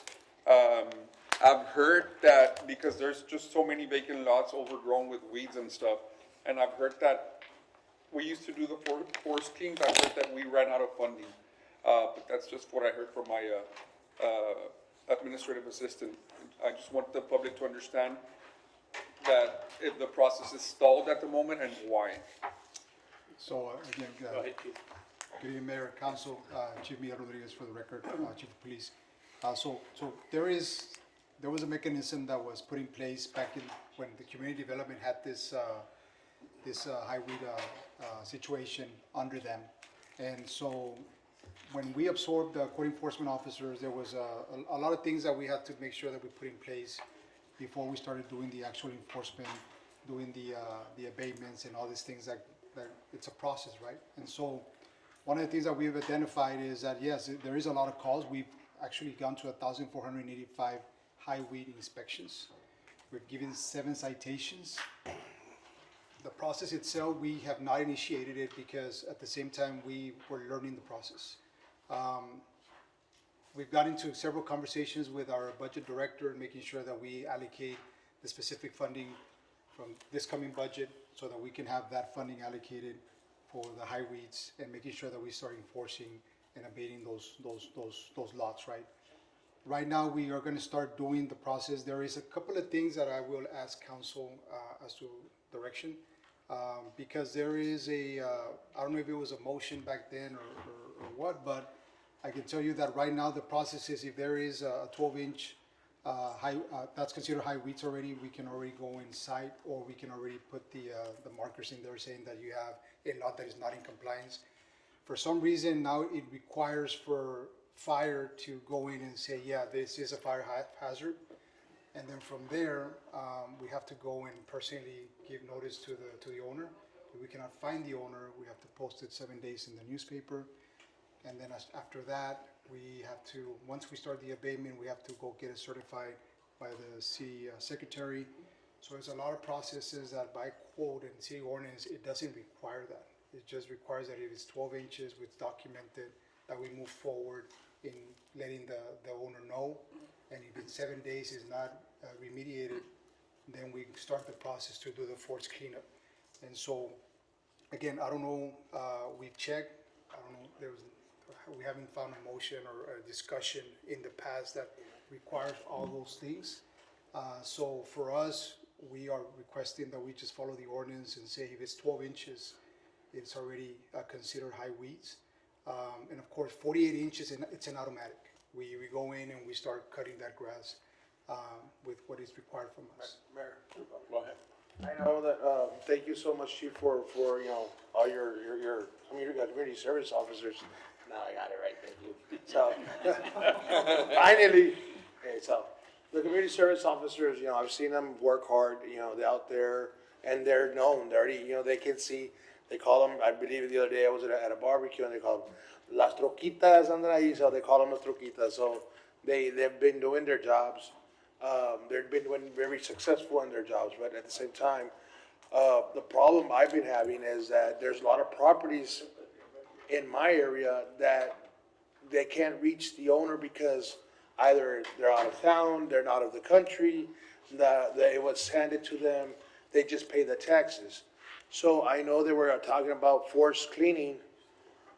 Is there any way, I don't know if we, management or legal, is there any way that we can maybe find, like Chief says, find a way to force clean, we clean, and then put it in their taxes if we gotta be cleaning them, they put it in their taxes if they don't have an answer. Of course, having the proper documentation, saying we tried to reach out, we tried to talk to them, we did, 4 or 5 times, we give them a week notice or, 2-week notice, I don't know. That mechanism, Councilman Joseph, it already exists. But that's only for property that doesn't, the owners do not live, or we can't make contact. So we gotta reduce, I think that's where we're going the same way, Chief, that we can find a way to reduce that, because I know we don't have the manpower, because we have a lot of work around the city, but at the same time, it is creating a lot of problems to property owners that are, maintaining their yards. It's raining, that you got property owners that, homes that are just forgotten, just abandoned. They don't cut trees. They're going into, especially like in the Chacon area, there's areas that trees are hanging on the power lines. And that's another safety issue I was gonna, address at the same time. That and I was gonna address it right now that you're here, sir. If we can start seeing if the community service, officer sees that the trees are hitting the wire line, the power lines, is there any way we can just call AEP, write it down, see if they can go cut it off, or who does it belong to? Just Mayor and City Council, to answer the question, before we put a lien on there, we do have to take it to court, and so the court actually gets the first chance to go after that. The difficulty with high grass and weeds on the property is that once you cut it, it starts the clock again, on it again. And so what we have used, or at least what I've used elsewhere, is that after 3 times, you're determined that you are a habitual offender. But I don't know what that works on the season in Laredo, because once it gets really warm, it doesn't grow as well anyway, unless they're treating it. But I think there's ways that we can speed up the process in order to go after some of these properties. But know that it will cost the city on the front side, even if we're going to try to recollect on the back side. We will carry that. We do it with dilapidated buildings as well too. When you tear down a building, we can place the lien on the property eventually, but we never collect the lien until, one, we call it, or they sell the property. Yeah, go ahead. Well, I've had a different experience in my district, and maybe this is opening my eyes a little bit more about it, but it really is, there doesn't seem to be a sense of urgency because there's just the volume of forced cleans is out there. I mean, on a daily basis, you can go out there. What my experience was last year is that on 2 occasions, the city had to hire an individual, source it out to somebody else rather than the city going in there and getting it done. The process, and I'm wondering what it is, because on that individual property took 3 or 4 months, between 90 and 120 days before we even touched it. And so I'm wondering the amount of man hours that it takes to get that done, and if we're not including that as part of the cost, number one. Number two, we went, and you're right, a month later it rained and the grass is back up again. The third part, and this is the most important part, is the effect that it has on everybody around them. The mosquitoes, the varmints, the vermin that's in there, and everybody, everything that's in there. And I'm not sure, that's why we were trying to get a conversation going on this particular, because this particular item doesn't only necessarily, it starts at the code enforcement, but it's gotta end up somewhere else. Because we just don't have, I know we don't have the manpower. I've got 3 projects that are ready to go tomorrow. And simply because the location where they're at, they're surrounded by elderly. And the mosquito infestation that's in there because of that is really, really tough for me to even figure out, are we gonna go right now with a 10-day notice, and then a second 10-day notice, and then a third 10-day notice, and then we get to get a contractor then within 30 days, and then they take another 30 days to go out there and get it done. That's 90 days. And these people, that's the end of the summer. So I'm not sure if the process is we need to really dig down our feet into that and create an urgency part in this. Through no fault of your own, through no fault of the department or anything else, I just don't think the process is enough where we can literally say, let's go in there and just get this darn thing done, so that we, and figure out what we're gonna do later on. And Mayor and City Council members and council members, we had this issue with the trash dumping as well too. And so what we did with there is that we implemented that when our people are out there, we do an affidavit process. So our trash collectors go out there, they find the garbage, they do an affidavit, which allows code enforcement to take that affidavit and file it in court. We also have the ability within our health and safety ordinances as well too. That 10-day is on general nuisance, essentially is what it is. We can declare certain nuisances that have shorter windows. We can do those with shorter windows. We just have to declare them within the ordinance that these are short ones for health and safety reasons. And we were gonna do the same thing with that trash, because the heavy trash that gets left out there, it draws varmints. Those are little creatures that run around, just so you know. But like you said, is that the mosquitoes are the other problem, is that the high grass draws in those mosquitoes, which causes other problems for us as well too. So if it is So 48 I think we could inches, do that. if it is 48 inches, it's considered dangerous weeds, and so you can go in without, asking. You just go in force. Okay, so what's the process of going in? From identifying it's 48 inches and, okay, let's go in. What's the process So of pretty that? much it's considered dangerous weeds, and we go in and do the force cleanup, But to apply for a beat it force out. clean, because you have to go through city, So right now, yeah, so we do have to go and certify that it is, we're doing this force cleanup because we have to abate it. Later on, we're gonna have to charge. yeah. So Mr. Neff, how fast can you provide us with An update? an update as for what's the process and how long does it take more so? I- Because we're just trying to take care of our community out there. And we don't want to be giving any false statements either. Oh, well, it's in process and then it takes 3 to 4 months. No, council member, I can bring you back something. Again, we've got the templates, right, already out there with what we were trying to do with the heavy trash and everything. Let me put it together. I'll bring it right back to you. Thank you. And Chief, we appreciate this. I know you completely didn't go to the academy for this. I know this department was tagged on you, and most of police chiefs don't have this department under their statewide, so we appreciate you, having a lot of knowledge also on this specific. We're trying to do as best as we can, but we are moving forward. 6,800 citations year to date on just the CSOs. That's incredible work.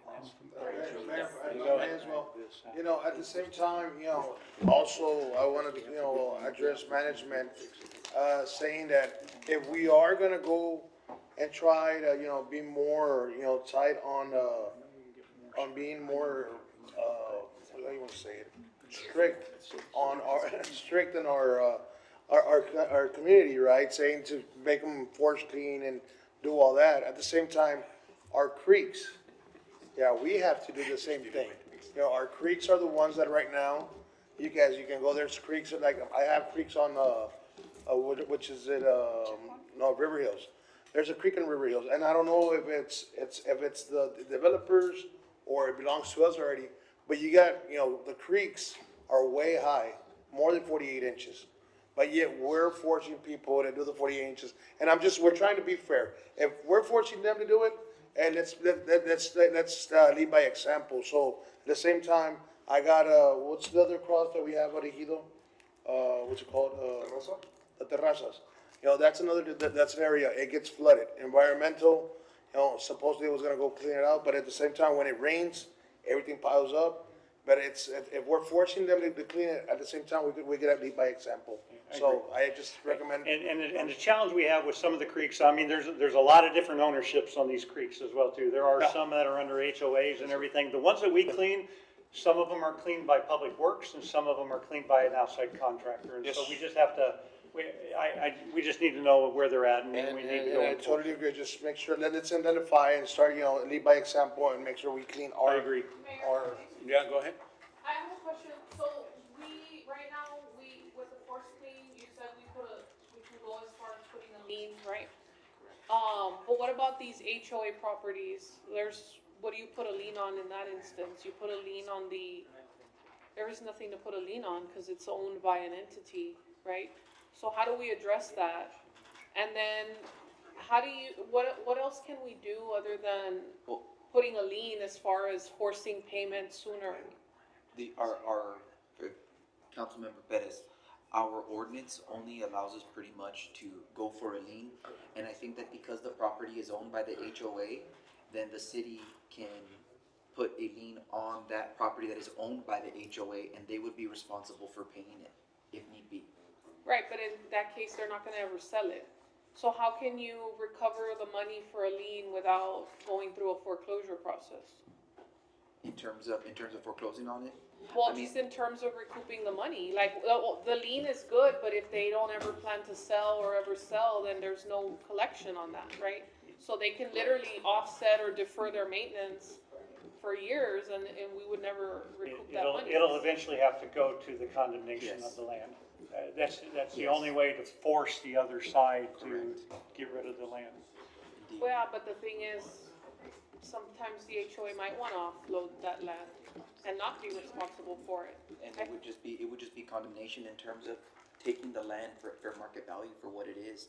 And if it's just land that is high weeds, it may not be that valuable. But is there something else we can do other than the lien process? Is there another mechanism in the law that allows us to collect without having to go through the lien process? I mean, there would be citations going to municipal court and possibly fining, but the difference, I mean, the only issue there is that we would have to find an actual person.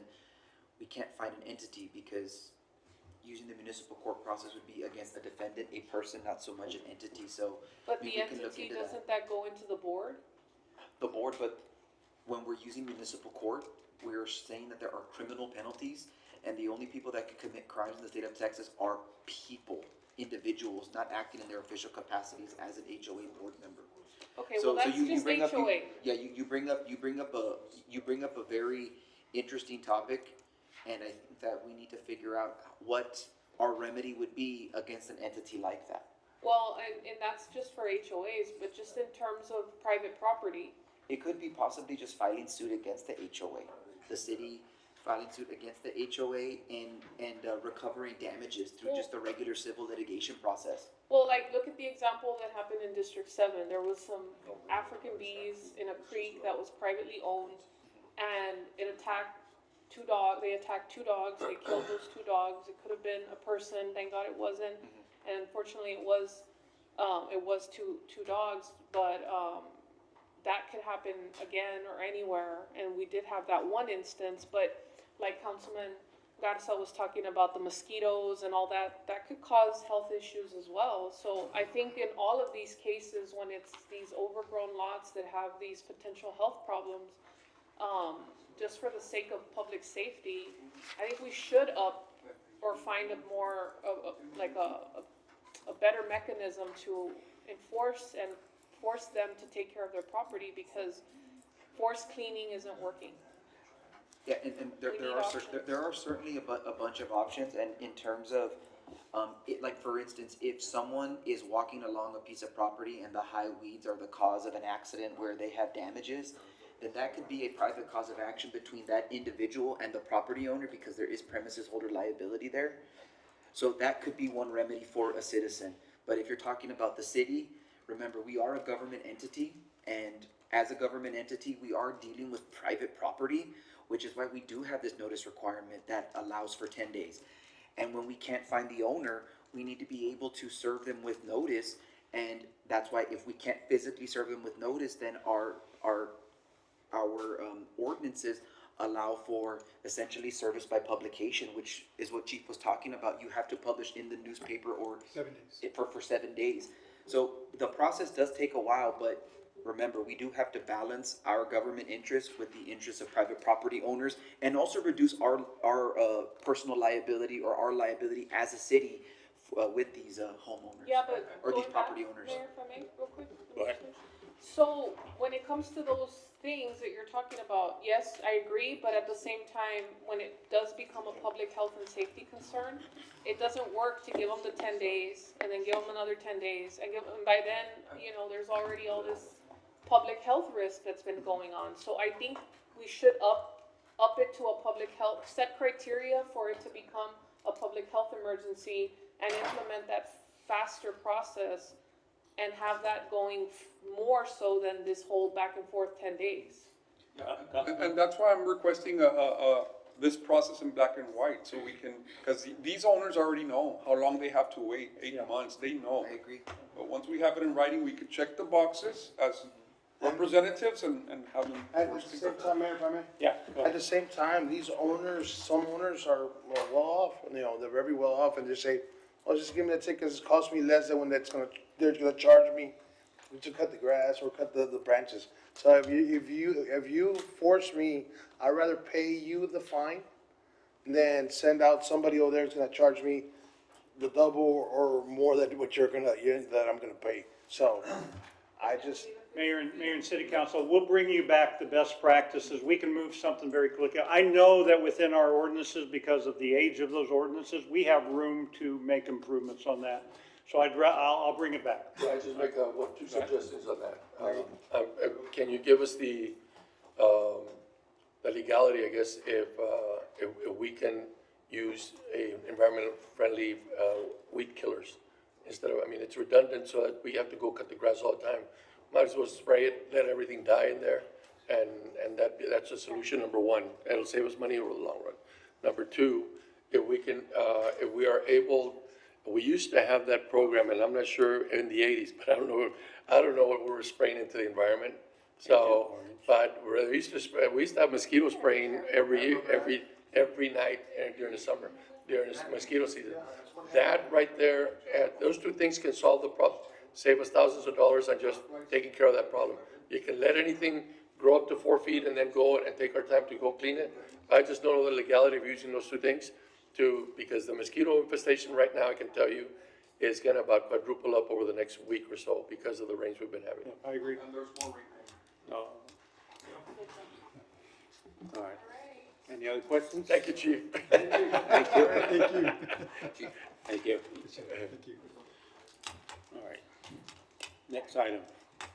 Item 59, discussion, thank you, Mayor. Discussion with possible action to formally request that the International Boundary and Water Commission and Comisión Internacional de Límites y Aguas, SILA, provide any available information, studies, reports, or official opinions regarding the proposed federal smart wall infrastructure project and its potential installation within the middle reach of the Rio Grande and any other portion of the river, particularly as it relates to impacts on water flow, water diversion, flood control, and related environmental or infrastructure concerns and any other matters incident thereto. And I brought up this item, Mayor, because we know that the river is an international boundary, and therefore it lies outside of the City of Laredo purview. However, any impacts that could occur. The assumption is that the International Boundary and Water Commission and the Comisión Internacional de Límites y Aguas that control that boundary would have that information provided to them. And so if we have a study that's being developed right now to talk about the federal infrastructure project that's going to occur on city land. Well, this part of it that will occur in the water, and we've seen pictures now and video of those ginormous buoys being placed in the middle of the river, anchored by a concrete system, some type of system. The proper agencies to request that information are these two agencies because they have authority of what happens in these international waters. So just for due diligence, we've already approved this study. This is just another information gathering exercise addressed to the proper agencies to find out all the information we can about the impacts that we are likely to experience with this Smart Well Infrastructure project. So the motion is to request from the International Boundary and Water Commission, IBWC, and the Comisión Internacional de Límites y Aguas, SILA, to provide all available information, studies, reports regarding the proposed federal Smart Well Infrastructure project and its potential installation within middle reach of the Rio Grande and any other portion of the river, particularly as it relates to impacts on water flow, water diversion, flood control, and related environmental or infrastructure concerns, so that we can prioritize the public health and safety of our citizens here in Laredo. I'll second that one. Second. Any discussion? Do we have any studies ongoing with that, that we requested from, any scientific studies that we have ongoing? Yeah, Mayor, on the flooding, we are finishing up the scope of the request for looking at the hydrology, the flood conditions. Asking for the information, there's nothing wrong with asking for the information from these entities. From them, yeah. All right. Okay. We have a motion, a second. All in favor? Aye. Opposed? Motion passes. Thank you. Mayor? Moving on to item 60, discussion with possible action to update the memorandum of understanding between the City of Laredo and the Webb County Drainage District and any other matters incident thereto. And this pertains to some work that the Webb County Drainage District is doing in City of Laredo properties in District 1 and also, in District 3, but also in District 1. And the request was to update the memorandum of understanding because they are their own entity and they focus on drainage issues in public property, but also in private property. We are concerned with, of course, the work that's going on in the public property that belongs to the City of Laredo and how we can potentially leverage resources to address flooding concerns for specific populations that are heavily impacted. And we saw it with the recent rains that we've had, and especially in last September with that deluge of rainfall and impacts, negative impacts from that. Yes, and it is exacerbated, and Councilmember Gonzalez is right, it's been exacerbated by ongoing development in these areas that have really just provided free reign for water to collect in areas where it wasn't collecting before. Development comes in, they strip all the vegetation, and then water flows more freely. And we're just seeing the heavier flows of water really impacting certain communities.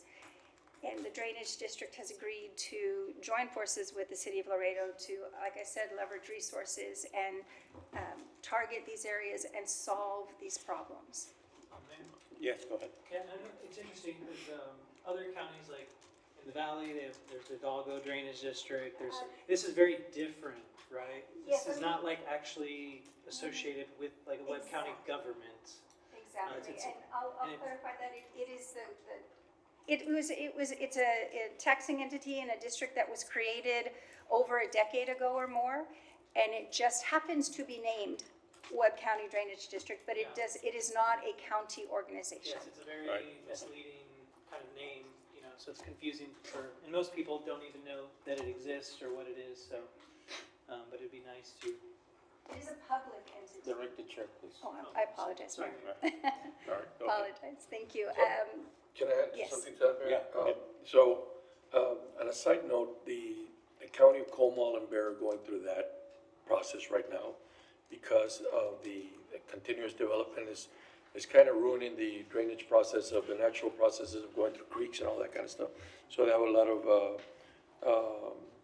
erosion and the landscape is changing because of all that. It's making it more difficult for the counties there to maintain, you know, their drainage processes. So I agree with this proposal. I think that we should do something or look at it a little bit closer and figure out how it's going to affect us now and long term. Mayor Mann? Yes. And I will say, finally, that Webb County Drainage District has been a partner, a fiscal partner in a lot of the development that has occurred in the south within their boundary. So they participated in the Los Presidentes road extension, they're participating in the Concord Hills Boulevard road extension. They have been a community partner throughout the years of their activation. So we're really fortunate to have this type of organization operating in this area. And so I'm looking forward to updating the MOU so we can continue that relationship to the benefit of everyone who lives within those boundaries. So, sorry, so the motion is to update the memorandum of understanding between the City of Laredo and the Webb County Drainage District to further the partnership in projects within the boundaries of the Webb County Drainage District that benefit the residents of the City of Laredo. Second. Motion and second. All in favor? Aye. Opposed? Motion passes. Thank you. Mayor Mann? Next, go ahead. So the 61, discussion with possible action to approve a resolution requesting federal appropriations for the rehabilitation and repair of Amistad Dam and urging Congressman Henry Cuellar and the Texas Congressional Delegation to prioritize funding for the project and any other matters incident thereto. And this was developed because of a meeting that the mayor and I sat in with the Army Corps of Engineers to get an update on the progress of the Amistad Dam. I did reach out to Henry Cuellar's office, especially since he was included in the item. And his chief of staff had some information to share with us, and primarily that the project is on course, that the repairs to the Amistad Dam that holds what we consider 2 years of the City of Laredo water storage, that it is, we heard 100% completion of design. It's actually 90% design completed, and that it is in its process to go through the steps that it must so that it will become prioritized for the Army Corps of Engineers and become a project that they take up. So I'd like just a little bit of revision to my item, and instead of it being a resolution by the city to urge something that is already going to occur, that instead we have a letter sent to the International Boundary and Water Commission Commissioner, Mr. Chad McIntosh, who was recently appointed in this administration. And the letter would simply state that the city appreciates the ongoing efforts of IBWC and its partner agency, SELA, to address the concerns of dam maintenance and repairs at the International Amistad Dam and Reservoir. It tells a little bit about where the City of Laredo is and why it's so important to us, stating the Rio Grande River is the only source of drinking water for our nearly 300,000 residents, managed through water rights over the decades. As we move to diversify potable water sources, the city acknowledges that the river will remain a primary source of water for our residents in the foreseeable future. So for this reason, we're following with great interest the progress of the plans to repair the Amistad Dam in service to water users on both sides of the border. And if you research this, is actually our middle reach. We're talking about almost 3 million people. So we understand, the city understands the design plans for repairs are almost complete, led by the U.S. Army Corps of Engineers and their Mexican counterparts. So our request to this agency is to keep the city of Laredo abreast of the advancement of this project as it moves from completion of design to actual construction. We are confident in the U.S. congressional delegation of our city, which includes the office of Congressman Henry Cuellar, to lend support to this effort along the way. And I did clear that with his office. According to Minute 332, and the minute process is an official process put out by the IBWC on how they handle their issues in-house. And it's publicized to the public. According to Minute 332, passed in El Paso, Texas in December of 2024, cost-sharing arrangements have been made and significant agreement has been reached on the need to maintain a robust schedule of implementation, and for this we are grateful. What would be your motion? The motion is to send this letter with these points to the Commissioner, Chad McIntosh, so that he knows that we are watching this project and we are advocating for its robust scheduling so that our water security can be prioritized. I'll second that. Motion and second. All in favor? Aye. Opposed? Motion passes. Thank you, Mayor. All right, Councilman. Yes, and I believe the city engineer had to leave due to a family issue. So, motion to table item 62. Second that. Table. But would appreciate a update from staff by email before the next meeting. 63. Oh, we have to vote. Yeah, hold on. Oh, okay, motion to table item 62 Second that. and actually, 63 as well, because he had, okay, 62 and 63. All right, motion to table Second that. 62 and 63, motion. Second, all in favor? Aye. Opposed? Motion passes. Okay, and then this item 64. So I've had, obviously, we now have 4 pickleball courts in District 8. We have 6 in District 6, and then tonight there were 4 more approved for District 5 with Councilmember Gutierrez. And so in total, we're going to have 14 pickleball courts, and it's one of the fastest growing sports in the country and in our city. So the reason I am not looking for ways to charge the public, the issue I'm asking for is there have been instances already, 2 or 3, maybe Councilmember Siguro has had similar requests to rent these pickleball courts. But they're extremely full with public use, and we have a process for renting out other parts of our park system, but currently not this. And I wouldn't want to take away too much of the free play for the public, but was hoping we could have some form of system where this became an option in special circumstances, and especially once we get these 4 more done, that'll be 14. We could have a citywide tournament, perhaps. The game is definitely getting exciting. But I was just, would be curious to hear from Parks team on kind of what your immediate thoughts are on that. Yeah. Good evening, Mayor and Council. Anita Stanley, Parks Department. So we looked into several cities in Texas to identify what they are currently doing right now. And so on a daily use, they normally, these are for city facilities, right? Because they also have private facilities. So pickleball is booming, so they're opening up a lot of private courts. But city-owned courts, daily use is generally free to the public. They don't have anybody man them. People go and they use the courts. Now, when it comes to tournaments, they've got different views in different cities. Brownsville, Port Aransas, San Antonio. They've got different views. They have, in Brownsville, they're renting them for $300 a day, a complex. Now, this has 10 pickleball courts, the complex does. You've got another city that's renting it for $100 a day, but they've got 5 courts. So a lot of it has to do with how many courts in that particular complex. We've got one city doing it for $30 per court, another one doing it $50 per court. So it's definitely something that, it goes back to our tennis court fees. We've got tennis court fees at $2 an hour. Now, if this is something that we want to look at, I don't know if we want to incorporate our fees for all courts, pickleball and tennis. we're just looking at pickleball.